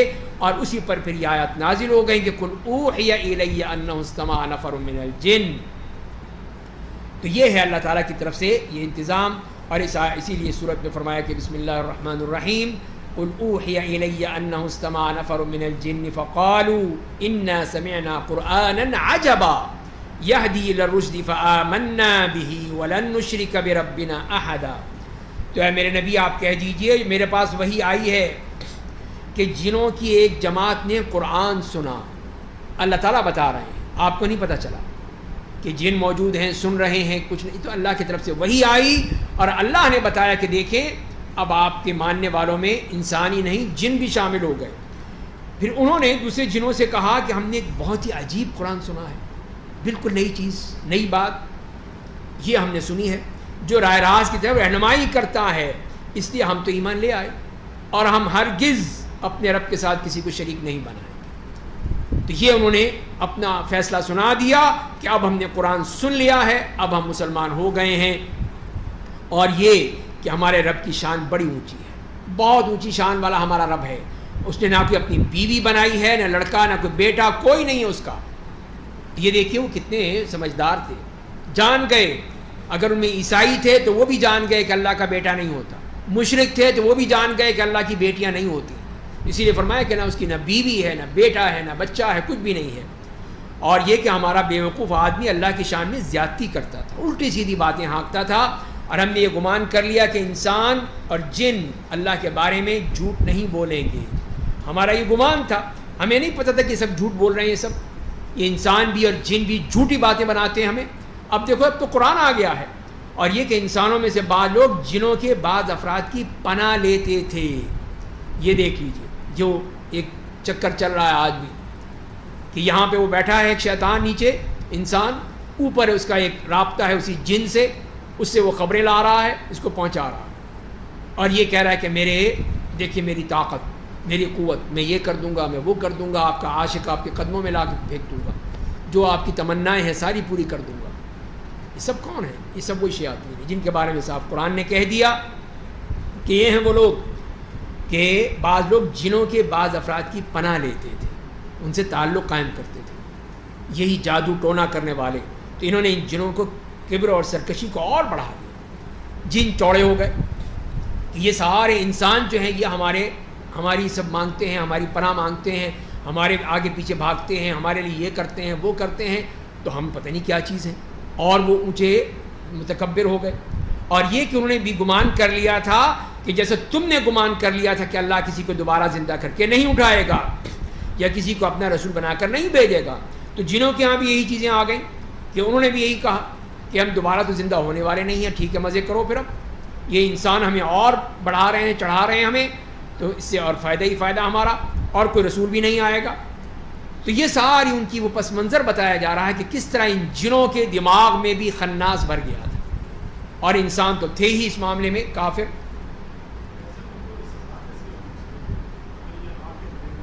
جی جیسے آپ مٹی سے بنے ہوئے ہیں, آپ کو ڈھیلا ماروں تو ابھی کہیں گے ہائے یہ کیا ہو گیا, اسی طرح اس کے ساتھ بالکل. جی وہ تو یہی ہے کہ جب قرآن کہہ رہا ہے, قرآن تو بار بار کہہ رہا ہے کہ ہم ان کو جہنم میں ڈالیں گے, آگ میں ڈالیں گے. اور اسے کہا ہی ہے کہ وہ خود کہتا تھا کہ خلقتنی من نار و خلقتہ من طین. تو وہ یہ نا جیسے کسی نے پوچھا تھا کسی اللہ کے بندے سے کہ یہی سوال کیا تھا کہ جنوں کو جو آگ سے بنے ہوئے آگ سے کیا ہوگا، انہوں نے کہا کہ مٹی ڈیر مارا منہ پہ، کیا ہوا کہ تکلیف ہوئی، کیسے ہو گئی تکلیف؟ تم تو مٹی سے بنے ہو، تمہیں تکلیف کیوں ہونی چاہیے تھی؟ یہ ہے کہ جب ہمیں مٹی سے بنے ہوئے کو مٹی سے تکلیف ہو جاتی ہے تو جنوں کو بھی آگ میں جلنے سے کوئی مسئلہ نہیں ہوگا، وہ بھی جلیں گے اس پہ۔ تو فرمائیں کہ یہاں پر پھر ان کے یہ ظن و گمان کی بات بتا دی کہ وہ بھی اسی طرح مسلمانوں انسانوں کی طرح یہی سمجھتے تھے کہ دوبارہ نہیں اٹھیں گے، اور یہ کہ ہم نے آسمان میں جستجو کی، تلاش کی، وہی پرانا جیسے واقعہ بھی بات ہوئی کہ وہ یہی سوچتے تھے کہ باتیں سنیں، کس طرح کوئی خبر مل جائے ہمیں۔ اب اسے اس حال میں پایا کہ وہ سخت پہرے داروں اور انگاروں سے بھرا ہوا تھا۔ اب بڑا مسئلہ ہو گیا، اتنی زبردست سیکیورٹی کہ وہاں پہ پر نہیں مار سکتے، ابھی جیسے جاتے فوراً وہاں پہ آگ کا انگارہ آتا ہے اور جلا دیتا ہے۔ تو فرمایا کہ اب یہ کہ ہم پہلے آسمان کی کئی جگہوں میں سننے کے لیے کان لگا کر بیٹھا کرتے تھے، اپنے مورچے بنا رکھے تھے کہ یہاں سے گزرتے ہیں یہ فرشتے، تو لہذا یہاں بیٹھ جاؤ، جیسے کوئی فرشتہ آئے سنو کیا کہہ رہے ہیں، کیا باتیں کر رہے ہیں۔ تو اب جو کوئی بھی کان لگائے گا وہ اپنے لیے ایک انگارے کو گھات میں لگائے ہوئے پائے گا، ایک انگارہ آئے گا جلتا ہوا اور اس کو پھر جلا کے بھسم کر دے گا۔ اور یہ کہ ہم نہیں جانتے کہ زمین میں رہنے والوں کے لیے کسی شر کا ارادہ کیا گیا ہے یا ان کے رب نے خیر کی طرف رہنمائی کرنی چاہیے، پتہ نہیں کیا ہوا ہے، یہ کوئی شر ہے آنے والا، قیامت آنے والی ہے ان لوگوں پر، یا کوئی خیر کا ارادہ ہے، اب ہمیں نہیں پتہ۔ انہوں نے خود ہی اندازہ لگایا، خود سوچنے لگے، کوئی اپنا ٹاک شو کیا انہوں نے آپس میں بیٹھ کے ان جنوں نے کہ یہ کیا ہو گیا، کیوں یہ آخر اتنی بڑی سیکیورٹی جو میئرز ہیں بہت ہی سخت ہو گئے ہیں، کیا مسئلہ ہے؟ اور یہ کہ ہم میں سے کچھ لوگ نیکوکار ہیں اور کچھ ان سے مختلف ہیں، مختلف ٹولیوں میں بٹے ہوئے تھے، کچھ اچھے بھی تھے لوگ، ان میں نیک لوگ بھی تھے۔ تو فرمایا کہ یہ کہ اب ہمیں یقین ہو گیا ہے کہ ہم اللہ کو نہ تو زمین میں عاجز بنا سکتے ہیں اور نہ کہیں بھاگ کر ہی اسے عاجز کر سکتے ہیں۔ اب پتہ چل گیا، اب کوئی فائدہ نہیں، اب اگر ہم بھاگنا بھی چاہیں تو بھاگ نہیں سکتے، فوراً اللہ کی طرف سے پکڑ ہوگی۔ اور یہ کہ ہم نے جب ہدایت کی بات سنی تو اسی پر ایمان لے آئے، بس جو کوئی اپنے رب کا پر ایمان رکھے گا اسے نہ کسی نقصان کا خوف ہوگا نہ ظلم کا۔ تو یہ اللہ کی طرف سے کتنا بڑا احسان ہوگا کہ ایمان کے ذریعے سے وہ اپنے آپ کو بچا لے گا۔ اور یہ کہ ہم میں سے بعض مسلمان ہیں، بعض ظالم و کافر نہیں مانتے، بس جن لوگوں نے اسلام کو قبول کر لیا انہوں نے راہ ہدایت کو پا لیا، وہ کامیاب ہو گئے، اور ظالم و کافر لوگ جہنم کا ایندھن بنیں گے۔ تو یہاں پر یہ جنوں کا پورا اللہ تعالیٰ نے واقعہ بتا دیا، اور یہ بات پھر کہہ دی دوبارہ کہ ان میں سے بعض مسلمان ہو گئے اور بعض جو تھے وہ اپنے کفر پر قائم رہے، تو لہذا ان کو سزا ملے گی جو اللہ تعالیٰ نے بتا دیا ہے کہ سزا کے مستحق ہیں۔ اے میرے نبی، آپ یہ بھی کہہ دیجئے کہ اگر وہ راہ راست پر ثابت قدم رہتے تو ہم ان کے لیے موسلا دھار بارش بھیجتے۔ یہ تو اللہ کا وعدہ ہے، سورہ اعراف میں بھی فرمایا کہ وَلَوْ أَنَّ أَهْلَ الْقُرَىٰ آمَنُوا وَاتَّقَوْا لَفَتَحْنَا عَلَيْهِمْ بَرَكَاتٍ مِّنَ السَّمَاءِ وَالْأَرْضِ وَلَٰكِن كَذَّبُوا فَأَخَذْنَاهُمْ بِمَا كَانُوا يَكْسِبُونَ۔ یہ تو اللہ نے وہاں پہ بھی فرمایا کہ اگر یہ بستیوں والے ایمان لے آتے، پرہیزگی اختیار کر لیتے، تو ہم ان سے آسمان اور زمین سے ان کے لیے برکتیں کھول دیتے، آسمان سے بھی برکتیں برستی، زمین بھی برکتیں اس میں سے انڈیل دیتی، لیکن یہ مانتے ہی نہیں ہیں، تاکہ ہم اس نعمت کے ذریعے انہیں آزمائیں، اور جو کہ اپنے رب کی یاد سے منہ پھیرے گا وہ اسے المناک عذاب میں مبتلا کر دے گا، اسے چھوڑے گا نہیں۔ اور یہ کہ مسجدیں اللہ ہی کی عبادت کے لیے ہوتی ہیں، بس تم لوگ اللہ کے ساتھ کسی اور کو نہ پکارو۔ تو یہ فرما دیا گیا کہ یہ مسجدیں جو ہیں یہ اللہ کی عبادت کے لیے ہیں، یہاں پر کسی اور کی عبادت نہیں ہو سکتی، نہ کسی انسان کی، نہ کسی جن کی، نہ کسی مزار کی، نہ قبر کی۔ یہ مسجدیں صرف اللہ کے لیے، اللہ کی عبادت کے لیے ہیں۔ تو یہاں پر کسی کو پکارنا شرک ہے، اور یہ کہ جب اللہ کے بندے محمد صلی اللہ علیہ وسلم کھڑے ہو کر اسے پکارنے لگے تو قریب تھا کہ جن ان کے گرد بھیڑ لگا لیتے، سنتے کیا کہہ رہے ہیں یہ۔ آپ کہہ دیجیے کہ میں تو صرف اپنے رب کو پکارتا ہوں اور اس کے ساتھ کسی کو شریک نہیں بناتا، میرا اس کے ساتھ کوئی شریک نہیں ہے۔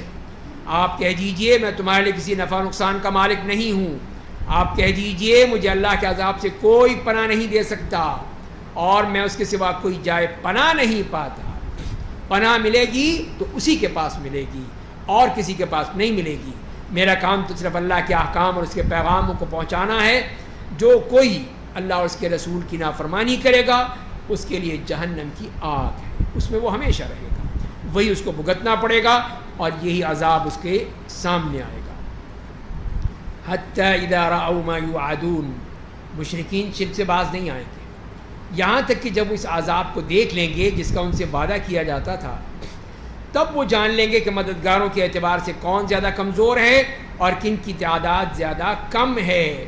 اس وقت پتہ چلے گا. پہلے تو یہ کہتے رہے کہ دیکھو ہم کتنے بڑے زیادہ لوگ ہیں, ہمارا دیکھو جتھا کتنا بڑا ہے, ہمارا خاندان کتنا بڑا ہے. تو فرمایا کہ اب پتہ چلے گا, جب تم وہاں پہنچو گے تب تمہیں پتہ چلے گا کہ کس کا جتھا جو ہے وہ کمزور ہے اور کون کم ہے, کون زیادہ ہے, سب پتہ چل جائے گا. آپ کہہ دیجئے کہ میں نہیں جانتا کہ جس عذاب کا تم سے وعدہ کیا جاتا ہے وہ قریب ہے یا میرا رب اس کی لمبی مدت مقرر کر دیتا ہے. یہ معاملہ اللہ کا ہے, میرا نہیں ہے. وہی غیب کی باتیں جاننے والا ہے, وہ اپنے غیب کی کسی پر ظاہر نہیں کرتا. وہ صرف اپنے رسولوں کو بتاتا ہے اپنی بات اور کسی کو نہیں بتاتا سوائے اس کے جسے وہ بطور رسول چن لیتا ہے, اس کو بتا دیتا ہے اپنا غیب.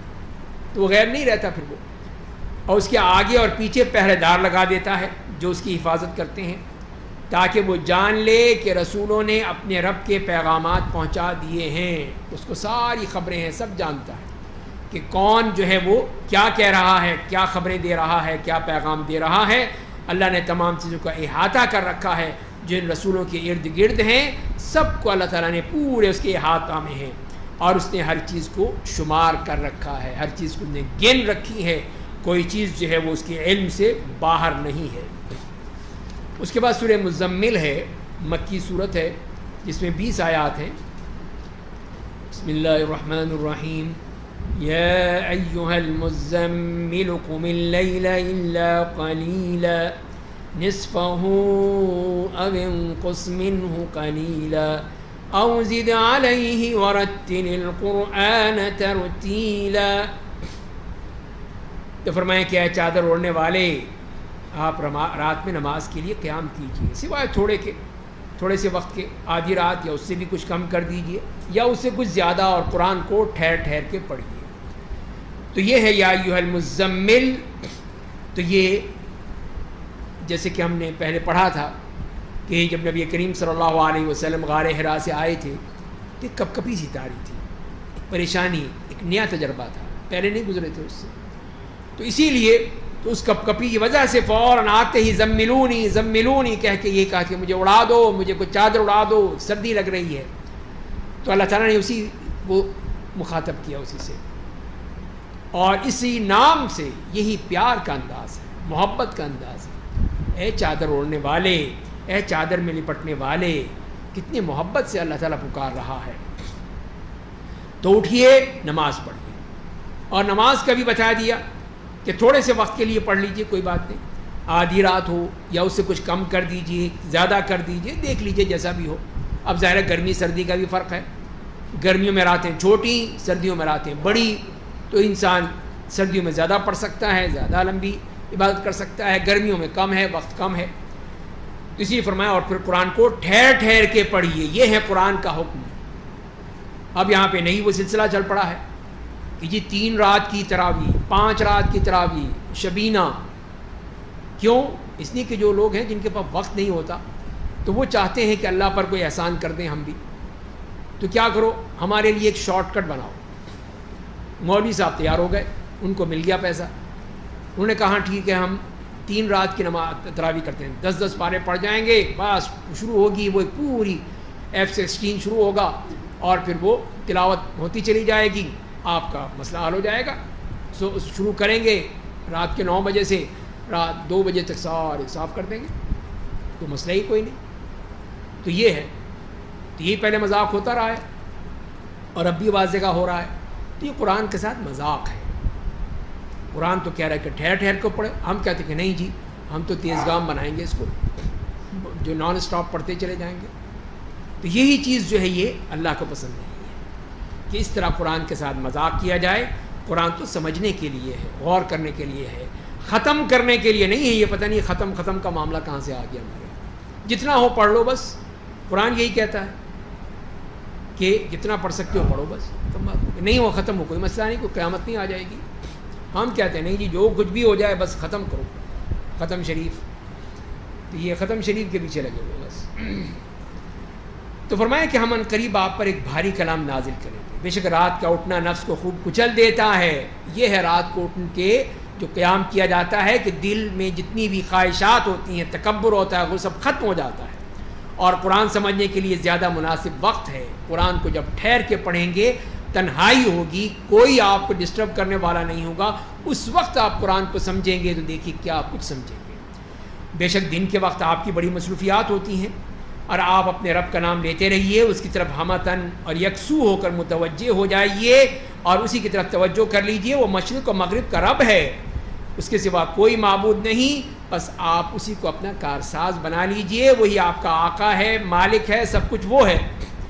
اور کفار جو کچھ کہتے ہیں آپ کے بارے میں، اس پر صبر کریے، کوئی پریشان مت ہو، صبر کر لیجئے، اللہ تعالیٰ دیکھے گا. اور اچھے ڈھنگ سے ان سے الگ ہو جائیے، چھوڑ دیجئے، ان کو ترک کر دیجئے. وَذَرْنِي وَالْمُكَذِّبِينَ أُولِي النَّعْمَةِ، اور آپ خوشحال جھٹلانے والے کا معاملہ مجھ پر چھوڑ دیجئے. اس کے پاس پیسہ ہے، دولت ہے، وہ اس کو میرے حوالے کر دیجئے، میں اس کو دیکھ لوں گا.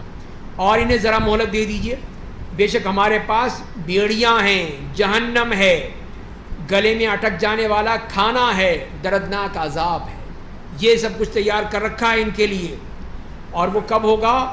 جس دن زمین اور پہاڑ کانپے گے، لرز رہے ہوں گے، پہاڑ بھربھرے ریت کے ٹیلے بن جائیں گے. بے شک ہم نے تمہارے پاس ایک رسول بھیجا جو تم پر گواہ ہے، جیسا کہ ہم نے فرعون کے پاس ایک رسول بھیجا تھا. فرعون جیسے اس ڈکٹیٹر کے پاس بھی ہم نے ایک رسول بھیجا تھا. بس فرعون نے اس رسول کی نافرمانی کی تو ہم نے اس کو بہت سخت گرفت کی، پکڑ لیا، اس کو چھوڑا نہیں. اس کو اگر تم نے کفر کی راہ اختیار کی تو اس دن کے عذاب سے کیسے بچو گے؟ جو دن بچوں کو بوڑھا بنا دے گا، بچے بھی بوڑھے ہو جائیں گے، اتنی ہولناک دن ہوگا. جس دن آسمان پھٹ جائے گا، اس کا وعدہ پورا ہو کر رہے گا.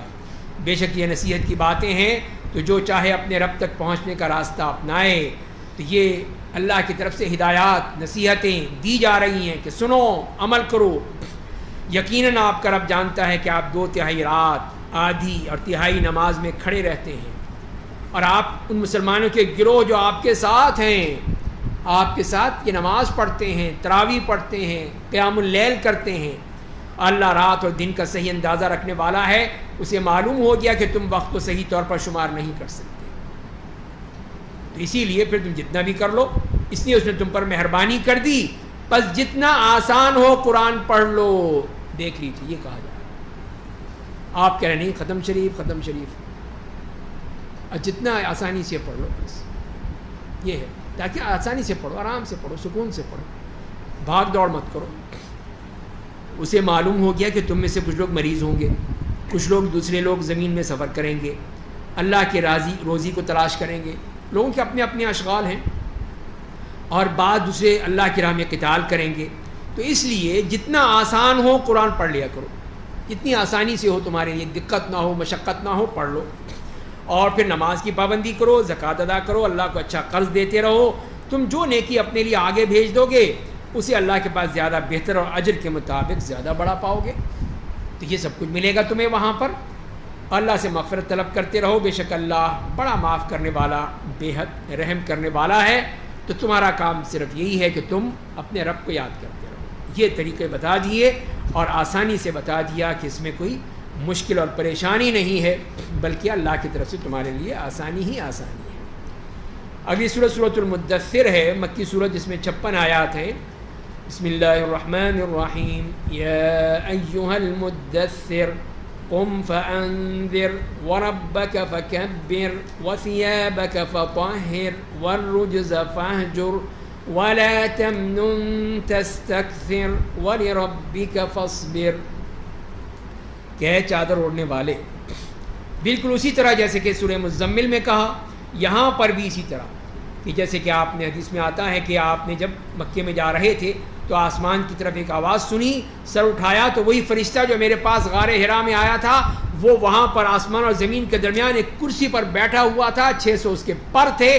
اس کو دیکھتے ہی آپ کی حالت خراب ہو گئی، ایک دم شدید کب کی تاریخ ہو گئی. سب نئی چیزیں تھیں آپ کے لیے. تو آپ گھر پہنچتے ہیں اور فقط ہے کمبل لاؤ اڑاؤ، مجھے سردی لگ رہی ہے، دسترونی. تو یہ تو اللہ تعالیٰ نے بھی اسی چیز کو لیا اور آپ کو بڑے محبت سے کہا کہ یا ایھا المدثر، یا ایھا المزمل، اے چادر اوڑھنے والے، اے چادر میں لپٹنے والے. پھر اسے فرمایا کہ اٹھیے اور لوگوں کو ان کے رب سے ڈرائیے. اب یہ کام آ گیا ہے آپ کے لیے، اب وہ بات ختم ہو گئی. اب اپنے رب کی بڑائی بیان کیجئے، اپنے کپڑے پاک رکھیے. مراد یہی ہے کہ ہر قسم کی نجاستوں سے ظاہری باطنی پاکیزگی، وہ ہے اصل مطلوب، کہ وہ اب آپ ایک بہت اونچے مقام پر ہیں. اور بتوں سے کنارہ کش ہو جائیے اور احسان اس لیے مت کیجئے کہ اس سے زیادہ حاصل کیجئے، اور اپنے رب کے لیے صبر کیجئے. اور پھر قیامت کا بھی تذکرہ فرما دیا. جب سور پھونک ماری جائے گی تو وہ دن بڑا ہی سخت ہوگا، انتہائی کٹھن دن، کافروں کے لیے کسی صورت آسان نہیں ہوگا. اس کے لیے تو 50,000 سال کے برابر کا دن ہے ان کے لیے. تو فرمائیں کہ یہ بہت ہی کٹھن دن ہوگا، اور آپ مجھے اور اس آدمی کو چھوڑ دیجئے جسے میں نے اکیلا پیدا کیا ہے، میں اسے چھوڑوں گا نہیں. یہ اتنا، یہ جو کفار میں سے، مشرکین میں سے یہ بدماش آدمی ہے، میں نے اسے کافی مال دیا ہے، اولاد دی ہے جو ہر وقت اس کے پاس موجود رہتے ہیں، میں نے اس کے لیے سیادت کی راہ ہموار کر دی ہے. پھر وہ لالچ کرتا ہے کہ میں اسے اور دوں. ایسا ہرگز نہیں ہوگا، وہ تو ہماری آیتوں کا مخالف ہے. میں ان قریب اسے ایک بڑی چڑھائی پہ چڑھا دوں گا. تو یہی ولید ابن مغیرہ کہ جس نے سب کچھ ہی کیا، تو فرمائے کہ یہ سب اس کے ساتھ ہوگا. کہ واقعی اس کے بیٹے خالد ابن ولید، ہشام ابن ولید اسلام قبول کر لیا. ایک اور بیٹا تھا عمار، وہ نہیں. اس سے 10 بیٹے دیے تھے اللہ نے اس کو، جس میں سے یہ 2 اسلام قبول کر لیا، باقی سب وہ کفر میں ہی مارے گئے. اس نے غور کیا اور ایک بات دل میں طے کی. بس وہ ہلاک ہوا، اس نے کیسی بات سوچی. وہ پھر ہلاک ہوا، اس نے کیسی بات سوچی. کس قسم کی یہ باتیں سوچتا تھا یہ. پھر اس نے دیکھا، پھر اس نے پیشانی سکیڑی، برا منہ بنایا، پیٹھ پھیر لی، تکبر کیا، اور پھر کہنے لگا یہ محض ایک جادو ہے جو پہلے سے چلا آ رہا ہے. اتنی محنت بھی کی تو نتیجہ کیا نکلا. اتنی اس نے تفکیر ہے، فکر وقدر ثم قتل کیف قدر، بار بار کرتا رہا، آخر نتیجہ جادو ہے. یہ اس سے بڑھ کر کچھ ہے ہی نہیں اس کے پاس. یہ محض کسی انسان کا قول ہے.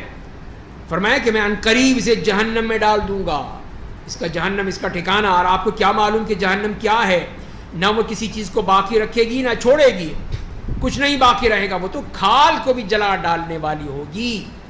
اور اس پر 19 فرشتے مقرر ہیں.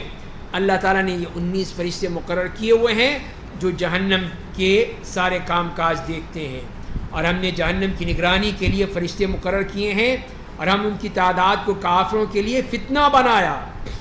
تو کافروں نے کہا کہ نہیں، اس میں کیا 19 کیا، اس سے بھی زیادہ ہوں، ہماری تعداد کوئی کم ہے. ہم سب جو ہیں مل کر ہر 10 شخص جو ہیں ایک داروغہ جہنم کو پکڑ لے گا اور پھر اس کی پچھاڑ دے گا اس کو. تو دیکھو ہم سب کچھ کر لیں گے. تو یہ تو 19 ہیں، صرف ہمارے 10 بندے جو ہیں ایک کے لیے کافی ہو جائیں گے. تو یہ ان کا فرمایا. اسی لیے فرمایا ہم نے ان کی تعداد کو کافروں کے لیے فتنہ بنایا. کافر یہ سمجھتے ہیں کہ ہم انہیں غالب آ جائیں گے، تاکہ اہل کتاب یقین کر لیں کہ یہ رسول برحق ہے، اور تاکہ ایمان والوں کا ایمان بڑھ جائے. تو ایمان لا رہے ہیں نا، تو ان کے ایمان میں اور اضافہ. اور اہل کتاب اور مومن قرآن کی صداقت میں شبہ نہ کریں، اور تاکہ جن کے دلوں میں نفاق کی بیماری ہے اور کفار کہیں کہ اللہ نے یہ مثال دے کر کیا چاہا ہے، کیوں یہ مثال دی ہے. اللہ اسی طرح جسے چاہتا ہے گمراہ کر دیتا ہے، جسے چاہتا ہے ہدایت دے دیتا ہے. اور آپ کے رب کے لشکر اس کے سوا کوئی نہیں جانتا. اس کے لشکر کون سے ہیں؟ وہ جب چاہے اپنی لشکروں کے ذریعے سے انسان کی مدد کر دیتا ہے. کہیں غزوہ بدر میں، کہیں غزوہ احد میں، کہیں جہاں کہیں ہو، وہ اپنے لشکروں کے ذریعے سے انسان کی، اس مسلمان کی مدد کرتا ہے. اور یہ باتیں محض لوگوں کی نصیحت کے لیے بیان کی گئیں. کلا والقمر، ہرگز نہیں، کفار مکہ فرشتوں کو زیر نہیں کر سکیں گے، ہو ہی نہیں سکتا۔ چاند کی قسم اور رات کی قسم جب وہ پیچھے چلی جائے، اور صبح کی قسم جب وہ روشن ہو جائے، بے شک جہنم بڑی خطرناک چیزوں میں سے ایک ہے۔ تم سمجھتے نہیں ہو کہ وہ کیا ہے، تم سمجھتے ہو کہ ہم بھی یہاں جیسے دنیا میں کر رہے ہیں ویسے وہاں پہ بھی بدماشیاں کر لیں گے۔ یہ ایسی کوئی چیز نہیں ہے، وہ لوگوں کے لیے بڑی ڈرانے والی چیز ہے۔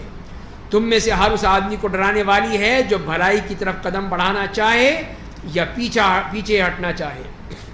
کل نفس بما کسبت رہینہ، ہر شخص اپنے کیے کے بدلے گروی رکھا ہوا ہے، سوائے دائیں طرف والوں کے، یہ جن کے دائیں ہاتھ میں صحیفہ دیا گیا، یہ لوگ جنتوں میں ہوں گے۔ پوچھیں گے مجرموں سے تمہیں کس چیز نے جہنم میں پہنچا دیا، تم یہاں پہ کیسے آ گئے آگ میں؟ تو وہ صاف کہیں گے کہ ہم نماز پڑھنے والوں میں سے نہیں تھے، نماز نہیں پڑھتے تھے۔ یہ دیکھ لیجیے، جو نماز نہیں پڑھتا اس کا ٹھکانہ کیا ہے؟ صاف کہہ رہے ہیں کہ ہم نماز نہیں پڑھتے تھے، مسکین کو کھانا نہیں کھلاتے تھے، کبھی کسی مسکین کو کبھی کھلایا نہیں بلکہ دھکے دے دے کے باہر نکال دیا، اور اسلام کے خلاف جو باتیں بناتے تھے ہم بھی باتیں بنایا کرتے تھے، خوب الٹی سیدھی ہانکتے تھے۔ اسلام تو ہے اسی کام کے لیے کہ جس کے منہ میں آئے جو آئے بک دو، بس جو بھی ہو، کسی کو کوئی وہ ذرا برابر بھی وہ آر نہیں ہوتا کہ یہ کیا کہہ رہا ہے وہ اللہ کے دین پر، جو الٹی سیدھی بکواس کرتے رہو۔ اور فرمایا کہ ہم قیامت کے دن کی تکذیب کرتے تھے، جھٹلاتے تھے، مانتے نہیں تھے، یہاں تک کہ ہماری موت آ گئی۔ موت آ گئی، ہم مر گئے، بس اس وقت شفاعت کرنے والوں کی شفاعت ان کے کام نہیں آئے گی۔ اب یہ سوچ رہے ہیں کہ اب مرنے کے بعد ہمیں کوئی سفارشی لاؤ، ڈھونڈو کوئی، لاؤ بھائی ہمارے لیے، دنیا میں تو کام کر لیتے تھے ہم، اب آخرت میں بھی دیکھو۔ فرمایا کہ نہیں، کوئی کام نہیں آئے گی۔ انہیں کیا ہو گیا ہے کہ وہ نصیحت سے منہ موڑ رہے ہیں، جیسے بکے ہوئے گدھے ہیں کہ بھاگے جا رہے ہیں، بک ٹوٹ بھاگے چلے جا رہے ہیں، جو شیر کے خوف سے بھاگ پڑے تھے۔ بلکہ ان میں سے ہر آدمی چاہتا ہے کہ اسے کھلی کتابیں دی جائیں، بتایا جائے اس کو، ایسا ہرگز نہیں ہوگا، بلکہ وہ آخرت سے ڈرتے ہی نہیں ہیں، ان کے دل میں یہ خوف ہی نہیں ہے، ہرگز نہیں۔ یہ بے شک یہ قرآن نصیحت ہی نصیحت ہے، پڑھیں اس قرآن کو، دیکھیں تو جو چاہے اس سے نصیحت حاصل کرے، اور جب تک اللہ نہیں چاہے گا وہ نصیحت نہیں حاصل کریں گے۔ وہی ہے جس سے ڈرنا چاہیے، وہی ہے جو مغفرت کرنے والا ہے۔ تو اسی لیے پھر اس قرآن کی وہ تلاوت کریں، سمجھیں، تو پھر انہیں پتہ چلے گا، لیکن یہ اللہ کی توفیق سے ہوگا، اس کی توفیق کے بغیر نہیں ہو سکتا۔ سورہ قیامہ ہے، مکی صورت ہے جس میں 40 آیات ہیں۔ بسم اللہ الرحمن الرحیم۔ لا اقسم بیوم القیامہ ولا اقسم بالنفس اللوامہ ایحسب الانسان ان لن نجمع عظامہ بلا قادرین علی ان نسوی بنانہ۔ میں روز قیامت کی قسم کھاتا ہوں، اور میں ملامت کرنے والے نفس کی قسم کھاتا ہوں۔ تو یہاں پہ نفس لوامہ بتایا گیا کہ وہ نفس جو انسان کو ملامت کرتا رہتا ہے، اسے ٹوکتا رہتا ہے کہ یہ تم نے اچھا کام نہیں کیا، یہ ایسا مت کرو۔ تو یہ ہے وہ نفس لوامہ، جس کو مل جائے بہت بڑی نعمت ہے کہ اس کو ملامت کرنے والا نفس ملا ہے۔ ایک تو وہ ہے نفس امارہ، نفس امارہ بالسوء، جو ہمیشہ برائی کا حکم دیتا ہے کہ یہ بھی کر لو، وہ بھی کر لو، یہاں بھی چلے جاؤ، وہ بھی کھا لو، یہ بھی مزے کر لو، عیاشیاں کر لو، ہمیشہ آپ کو ادھر لے جائے گا۔ تو یہ نفس امارہ ہے، اس کے برعکس نفس لوامہ ہے، اور یہی پھر نفس مطمئنہ بن جاتا ہے۔ نفس مطمئنہ جس کے لیے فرمایا، ہم پڑھیں گے سورہ فجر میں کہ یا ایتھا النفس المطمئنہ ارجعی الی ربک، اپنے رب کی طرف واپس لوٹ جاؤ۔ تو وہاں اس کے لیے جنت ہے، وہاں اللہ کی رحمتیں ہیں۔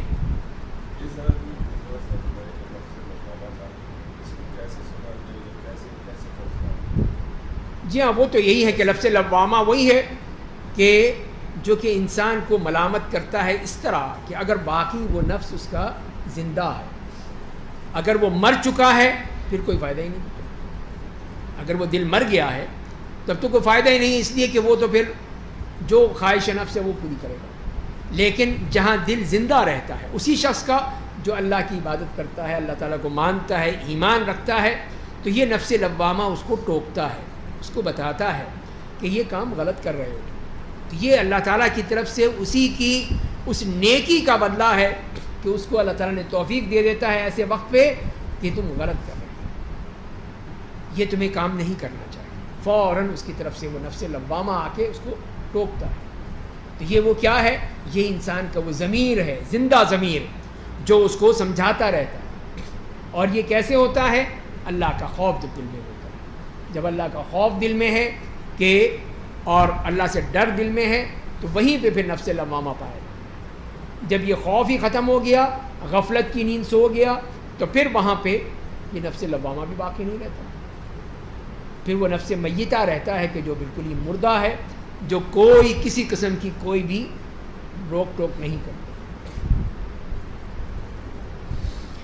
تو فرمائیں کہ کیا انسان یہ سمجھتا ہے کہ ہم اس کی ہڈیوں کو جمع نہیں کریں گے، دوبارہ زندہ نہیں کر دیں گے اس کو، بالکل صحیح سلامت جیسے وہ تھا ویسے ہی بنا دیں گے ہم تو اس پر قادر ہیں کہ اس کی انگلیوں کی پوروں کو درست کر دیں گے، انگلیوں کی پوریں بھی بنا دیں گے، پورا جسم بالکل ایز اٹ از وہ سب وہاں بیان دیں گے۔ بلکہ آدمی چاہتا ہے کہ آگے بھی گناہ کرتا رہے، ہمیشہ اسی میں لگا رہے، بس وہ پوچھتا ہے قیامت کب آئے گی؟ بس جب آنکھیں پتھرا جائیں گی، مہتاب بے نور ہو جائے گا، آفتاب اور مہتاب جمع کر دیے جائیں گے، اس دن انسان کہے گا کہاں ہے بھاگنے کی جگہ، کہاں جاؤں میں، نکل جاؤں یہاں سے، ہرگز نہیں، کوئی جائے پناہ نہیں ہوگی، کوئی جگہ نہیں ہے، کہیں نہیں بھاگ سکتے۔ اس دن آپ کے رب کے پاس ٹھہرنے کی جگہ ہوگی، بھاگنے کی جگہ نہیں۔ اس دن انسان کو تمام اعمال کی خبر دی جائے گی، جو اس نے آگے بھیجا، جو اس نے پیچھے چھوڑا، سب کچھ بتا دیا جائے گا۔ بلکہ انسان اپنے آپ سے خوب باخبر ہے، اسے خود پتہ ہے کہ وہ کیا کر کے آیا ہے، چاہے وہ اپنی معذرتیں پیش کرے لیکن کوئی فائدہ نہیں ہوگا۔ اے میرے نبی، آپ نزول وحی کے وقت اپنی زبان مت ہلائیے تاکہ اسے جلد یاد کر لیں۔ تو یہ اسی طرف اشارہ ہے کہ وحی جب نازل ہوتی تھی، شروع کا معاملہ ہے، تو آپ ہونٹ ہلانے لگتے تھے، پڑھنے لگتے تھے اس کو تاکہ یاد کر لیں۔ تو اللہ تعالیٰ نے فرمایا کہ نہیں، آپ مت ہلائیے، آپ خاموشی سے سنیے، بس ہم آپ کے سینے میں اس کو محفوظ کر دیں گے، یہ ہماری ذمہ داری ہے۔ یہ پوری تلاوت، پورا یہ آیات سب یہاں محفوظ ہو جائے گی، ریکارڈ ہو جائے گی، آپ بعد میں پڑھ لیجئے گا اس کو، اب آپ کو پریشان ہونے کی ضرورت نہیں ہے۔ اسی لیے فرمائیں کہ بے شک اس کا جمع کرنا، آپ کو اس کو پڑھانا ہمارا کام ہے۔ اس کے لیے جب ہم اس کی قرأت پوری کر لیں تو آپ اسے پڑھ لیا کیجئے، جب حضرت جبریل پڑھ لیں تو ختم ہو جائے پھر آپ پڑھ لیجئے، پھر یقیناً اس کی تفسیر و توضیح بھی ہمارا ہی کام ہے، پھر ہم بتائیں گے آپ کو۔ تو لہذا جو اس کی امپلیمنٹیشن ہے وہ بھی اللہ کی طرف سے ہے، اور یہی اسی بات کی دلیل ہے کہ جو آپ نے سنت کے مطابق جو کام کیا ہے وہ بھی اللہ کی طرف سے ہے، آپ کی اپنی طرف سے نہیں ہے۔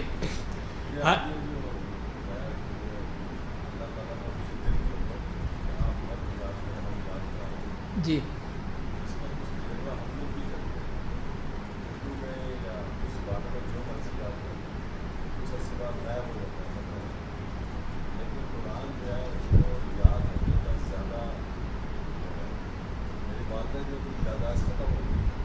جی ہاں،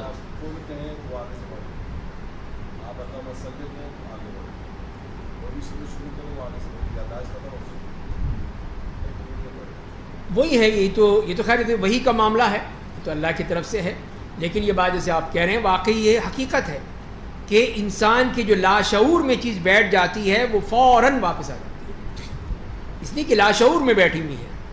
جیسے آپ کہہ رہے ہیں کہ آپ ان سے صرف وہ کل کہیں تو آگے هو اللہ احد کہہ دیں گی، وہ اسی لیے کہ لاشعور میں چیزیں بیٹھی ہوئی ہیں، یہ صرف یاد دلانے کی ضرورت ہوتی ہے، فوراً وہ زبان پر آ جاتی ہے۔ یہ ہے، کتنے ہی لوگ ایسے ہیں، یعنی کہ وہی دیکھا تھا کسی کی وہ کلپ تھا کہ ایک شخص جو ساری عمر اذان دیتا تھا، اذان دینے کا پابند تھا، اب وہ قومے میں ہے، لیکن جب اذان کا وقت آتا ہے تو اذان دینے لگتا ہے، ویسے کوئی ہوش نہیں، بالکل ہوش، بالکل بے ہوش ہے، قومے میں ہے، لیکن جب اذان کا وقت آتا ہے تو فوراً اس کی آواز آنے لگتی ہے، اللہ اکبر اللہ۔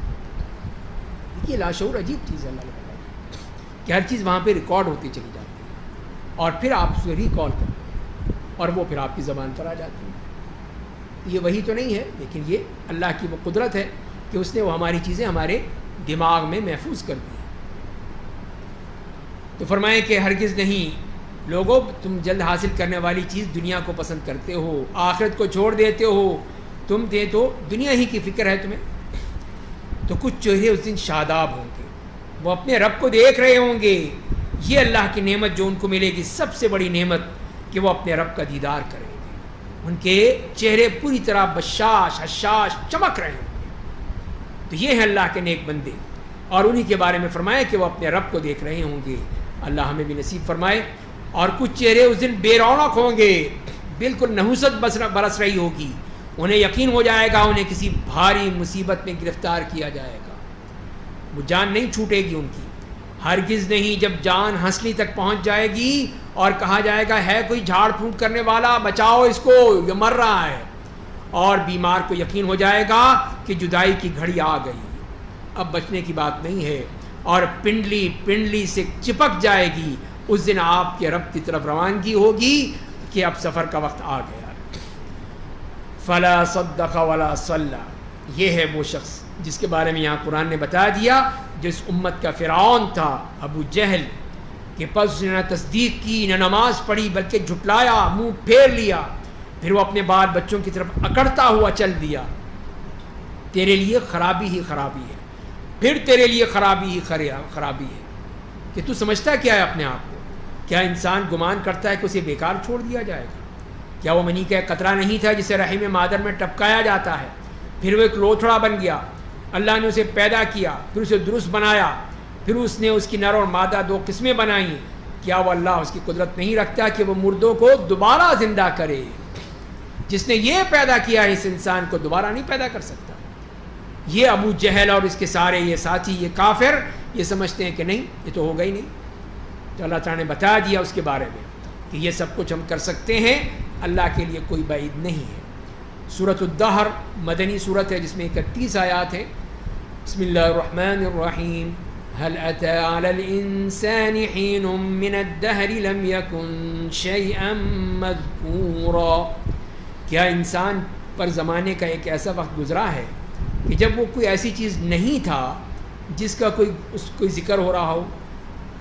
یہی بتانے کے لیے کہ کیا وہ بھول جاتا ہے کہ ایک وقت وہ گزرا ہے جبکہ وہ تھا ہی نہیں، اس کا کوئی ذکر ہی نہیں تھا۔ تو پھر کیا ہوا؟ اللہ تعالیٰ نے اس کو دوبارہ پیدا کر دیا۔ بے شک ہم نے انسان کو اس مخلوط نطفے سے پیدا کیا تاکہ ہم اسے آزمائیں، بس ہم نے اسے خوب سننے والا، اچھی طرف دیکھنے والا بنا دیا۔ بے شک ہم نے راہ راست کی طرف اس کی رہنمائی کر دی، چاہے تو وہ شکر گزار بنے، چاہے تو ناشکری کرے۔ اب یہ ہم نے بتا دیا ہے، یہ مطلب نہیں ہے کہ چوائس دے دی ہے، مطلب یہ ہے کہ اللہ نے تمہیں جب یہ وحی نازل کر دی تو اب دیکھو تم نے کہاں جانا ہے، حق کو دیکھنا ہے یا باطل کو دیکھنا ہے، شکر گزار بننا ہے یا ناشکرہ بننا ہے۔ بے شک ہم نے کافروں کے لیے زنجیریں اور طوق اور بھڑکتی ہوئی آگ تیار کر رکھی ہے۔ اور اللہ کے نیک بندے، بے شک نیک لوگ جنت میں ایسے جام سے پئیں گے جس میں کافور ملا ہوا ہوگا، وہ ایک چشمہ ہوگا جس سے اللہ کے بندے پیا کریں گے، اسے جب اور جہاں چاہیں گے جاری کر لیں گے۔ ضرورت نہیں کہ آپ جائیں کہ وہ ابلے گا نہیں ہے، نکلے گا، بس گئے بٹن دبایا پانی آ گیا، جب چاہیں گے مزے کریں وہاں پہ۔ اللہ کے وہ بندے اپنی نظریں پوری کرتے تھے، یہ ہیں وہ لوگ جو نظر کی ہے اس کو پورا کیا ہے، چھوڑا نہیں ہے راستے میں۔ روز قیامت سے ڈرتے ہیں جس کا شر پھیل جانے والا ہوگا، اپنے لیے کھانے کی ضد ہوتے ہوئے خود چاہ رہے ہیں کھانا، لیکن اسے مسکین، یتیم اور قیدی کو کھلا دیتے ہیں، خود نہیں کھاتے۔ یہ ہیں اللہ کے بندے، ان سے کہتے ہیں کہ ہم تمہیں صرف اللہ کی خوشنودی کے لیے کھلا رہے ہیں، ہم نہ تم سے کوئی بدلہ چاہتے ہیں نہ کوئی شکریہ، ہمیں کوئی ضرورت نہیں تمہاری، بس ہم تو اللہ کے لیے تمہیں کھلا رہے ہیں۔ ہم اپنے رب کی جانب سے اس دن ڈرتے ہیں جو بڑا ہی اداس بنانے والا ہوگا، وہ قیامت کا دن، اور جس کی تیوری چڑھی ہوئی ہوگی۔ تو اللہ نے اس دن کی برائی سے بچا لیا، انہیں چہرے کی شادابی اور فرحت عطا کی، ان کے صبر کے بدلے انہیں جنت اور ریشمی لباس دیا۔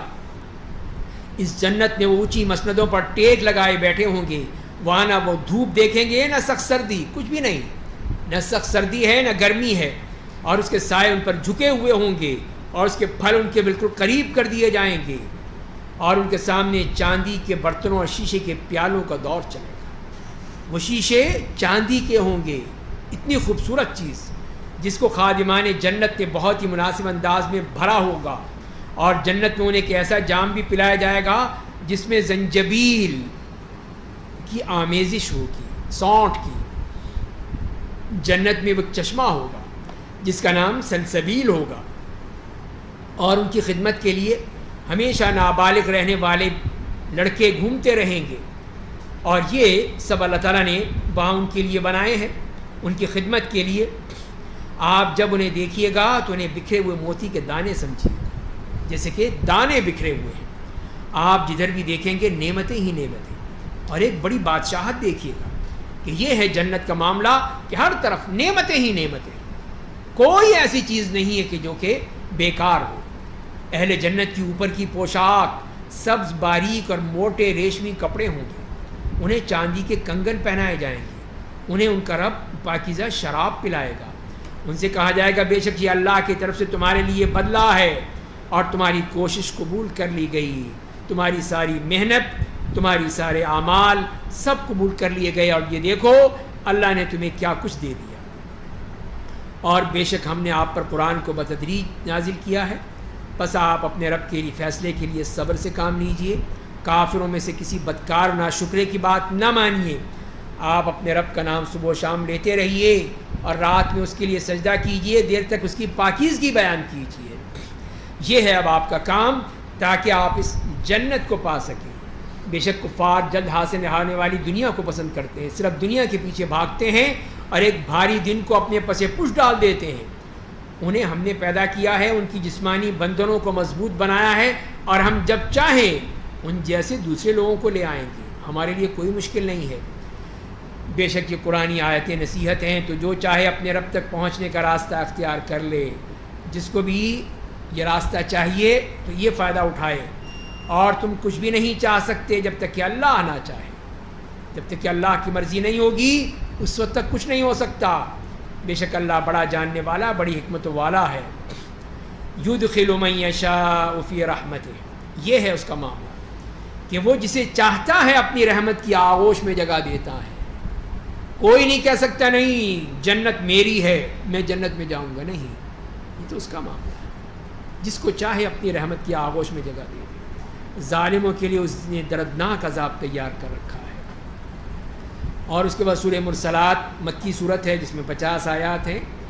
بسم اللہ الرحمن الرحیم، والمرسلات عرفا فالعاصفات عصفا والناشرات نشرا فالفارقات فرقا فالملقیات ذکرا عذرا او نذرا۔ ان ہواؤں کی قسم جو پے در پے چلتی ہیں، پھر ان ہواؤں کی قسم جو آندھی کی طرح چلتی ہیں، اور ان ہواؤں کی قسم جو بادلوں کو پھیلا دیتی ہیں، پھر ان فرشتوں کی قسم جو حق و باطل میں فرق کر دیتے ہیں، پھر ان فرشتوں کی قسم جو وحی لے کر آتے ہیں تاکہ حجت قائم کر دیں یا ڈرا دیں۔ تو یہ اللہ تعالیٰ نے ان ہواؤں کی اور فرشتوں کی قسم کھائی ہے، اور اس کے ذریعے سے بتایا کیا ہے، اصل کیا ہے جواب، انما توعدون لواقع، بے شک جس قیامت کا تم سے وعدہ کیا جاتا ہے وہ یقیناً واقع ہوتی، اس میں کوئی شک نہیں ہونا چاہیے تمہیں۔ وَإِذَا السَّمَاءُ فُرِجَتْ، جب ستارے مٹا دیے جائیں گے، جب آسمان میں شگاف ڈال دیا جائے گا، جب پہاڑ اڑا دیے جائیں گے، جب رسولوں کے لیے وقت مقرر کر دیا جائے گا تو کیا ہوگا، تو قیامت آ جائے گی۔ ان کی حاضری کس دن کے لیے مؤخر کر دی گئی، فیصلے کے دن کے لیے۔ اس دن ہم دیکھیں گے کہ وہاں تم سب پہنچو گے، اور اے میرے نبی آپ کو کیا معلوم کہ فیصلے کا دن کیسا ہوگا، کیا ہوگا اس دن۔ اس دن جھٹلانے والوں کے لیے ہلاکت و بربادی ہوگی۔ کیا ہم نے گزشتہ کافر قوموں کو ہلاک نہیں کیا، اور پھر ہم دوسری آنے والی کافر قوموں کو ان کے پیچھے لگا دیں گے؟ ہم مجرموں کے ساتھ ایسا ہی معاملہ کرتے ہیں۔ اور اس کے بعد پھر یہ آیت بار بار آ رہی ہے، وَيْلٌ يَوْمَئِذٍ لِّلْمُكَذِّبِينَ، اس دن جھٹانے والوں کے لیے ہلاکت و بربادی ہوگی، بچ نہیں سکیں گے۔ کیا ہم نے تم سب کو ایک حقیر پانی سے نہیں پیدا کیا، پھر ہم نے اسے ایک محفوظ مقام پر ٹھہرا دیا ایک معین مدت کے لیے، پھر ہم نے اس کے اعضاء کا مناسب اندازہ لگایا۔ تو ہم بہت ہی بہتر اندازہ لگانے والے ہیں اور اس دن جھٹلانے والوں کے لیے ہلاکت و بربادی ہوگی جو اللہ کی ان چیزوں کو نہیں مانتے۔ الم نجعل الارض کفاتا، کیا ہم نے زمین کو سمیٹنے والا نہیں بنایا ہے؟ زندوں اور مردوں کو سب کو وہ زمین سمیٹ لے گی۔ اور ہم نے زمین میں بڑے اونچے اونچے پہاڑ بنائے ہیں، اور ہم نے تمہیں میٹھا پانی پلایا ہے۔ اس دن جھٹلانے والوں کے لیے ہلاکت و بربادی ہوگی۔ ان سے کہا جائے گا کہ اس جہنم کی طرف چلو جسے تم جھٹلایا کرتے تھے، جسے تم مانتے نہیں تھے، اب آؤ دیکھو اس جہنم کو ذرا۔ دھوئیں کے اس سائے کی طرف چلو جو 3 شاخوں والا ہے، 3 مہیب شعلوں میں بٹ جائے گا۔ وہ سایہ نہ ٹھنڈک پہنچانے والا ہوگا، نہ وہ آگ کی تپش سے بچائے گا۔ جہنم محل کے مانند بڑے بڑے انگارے پھینکے گی، بڑے بڑے انگارے، شعلے۔ وہ انگارے گویا کہ زرد سیاہ اونٹ ہوں گے، اتنے بڑے بڑے اونٹوں کے برابر۔ اس دن جھٹلانے والوں کے لیے ہلاکت و بربادی ہوگی۔ یہ وہ دن ہوگا جب لوگ بات نہیں کر سکیں گے، بول نہیں سکیں گے، اتنی طاقت نہیں ہوگی، ہمت نہیں ہوگی، اور نہ انہیں اجازت دی جائے گی تاکہ کوئی عذر پیش کر سکیں، وہ تو بول ہی نہیں سکیں گے۔ وَيْلٌ يَوْمَئِذٍ لِّلْمُكَذِّبِينَ، اس دن جھٹلانے والوں کے لیے ہلاکت و بربادی ہوگی۔ یہی فیصلے کا دن ہے۔ ہم نے تمہیں اور اگلی قوموں سب کو جمع کر دیا ہے، بس اگر تمہارے پاس کوئی تدبیر ہے تو اسے کر گزرو، پھر کر ڈالو۔ ہے کوئی موقع ہے تمہارے پاس تو کر کے دیکھ لو۔ پھر اس دن جھٹلانے والوں کے لیے ہلاکت و بربادی ہوگی۔ بے شک متقی لوگ سایوں اور چشموں میں ہوں گے، انہیں اپنے خواہش کے مطابق پھل ملا کریں گے۔ ان سے کہا جائے گا کہ تم دنیا میں جو نیک اعمال کرتے تھے ان کے بدلے میں مزے سے کھاؤ پیو، مزے کرو۔ بے شک ہم نیک لوگوں کو ایسا ہی اچھا بدلہ دیتے ہیں، لیکن اس دن جھٹلانے والوں کے لیے ہلاکت و بربادی ہوگی۔ تم لوگ چند دن تک خوب کھا پی لو، مزے کر لو، اڑا لو، تم یقیناً مجرم لوگ ہو۔ یہاں تو عیاشی کر لو، لیکن وہاں بربادی ہی بربادی ہے۔ اس دن جھٹلانے والوں کے لیے ہلاکت و بربادی ہوگی۔ وَإِذَا قِيلَ لَهُمُ ارْكَعُوا لَا يَرْكَعُونَ، جب ان سے کہا جاتا تھا کہ تم لوگ نماز کے لیے رکوع کرو تو وہ رکوع نہیں کرتے تھے، نماز نہیں پڑھتے تھے، آتے ہی نہیں تھے نماز کے لیے۔ اس دن جھٹلانے والوں کے لیے ہلاکت و بربادی ہوگی۔ پس اب کفار قرآن کے بعد کس کلام پر ایمان لائیں گے، کس کی بات مانیں گے؟ یہ قرآن تو آ چکا، قرآن کی بات تو ہو چکی، اب کچھ اور نہیں آئے گا، اسی لیے تمہیں ماننا پڑے گا کہ اس قرآن کو مان لو۔ تو یہاں سورہ مرسلات بھی مکمل ہوتی ہے، 29واں پارہ ختم۔ کل انشاءاللہ ہم سورہ نبا سے شروع کریں گے 30واں پارہ، اور مکمل کرنے کی کوشش کریں گے۔ اللہ تعالی ہمیں سمجھنے اور عمل کرنے کی توفیق عطا فرمائے۔ وآخر دعوانا الحمدللہ۔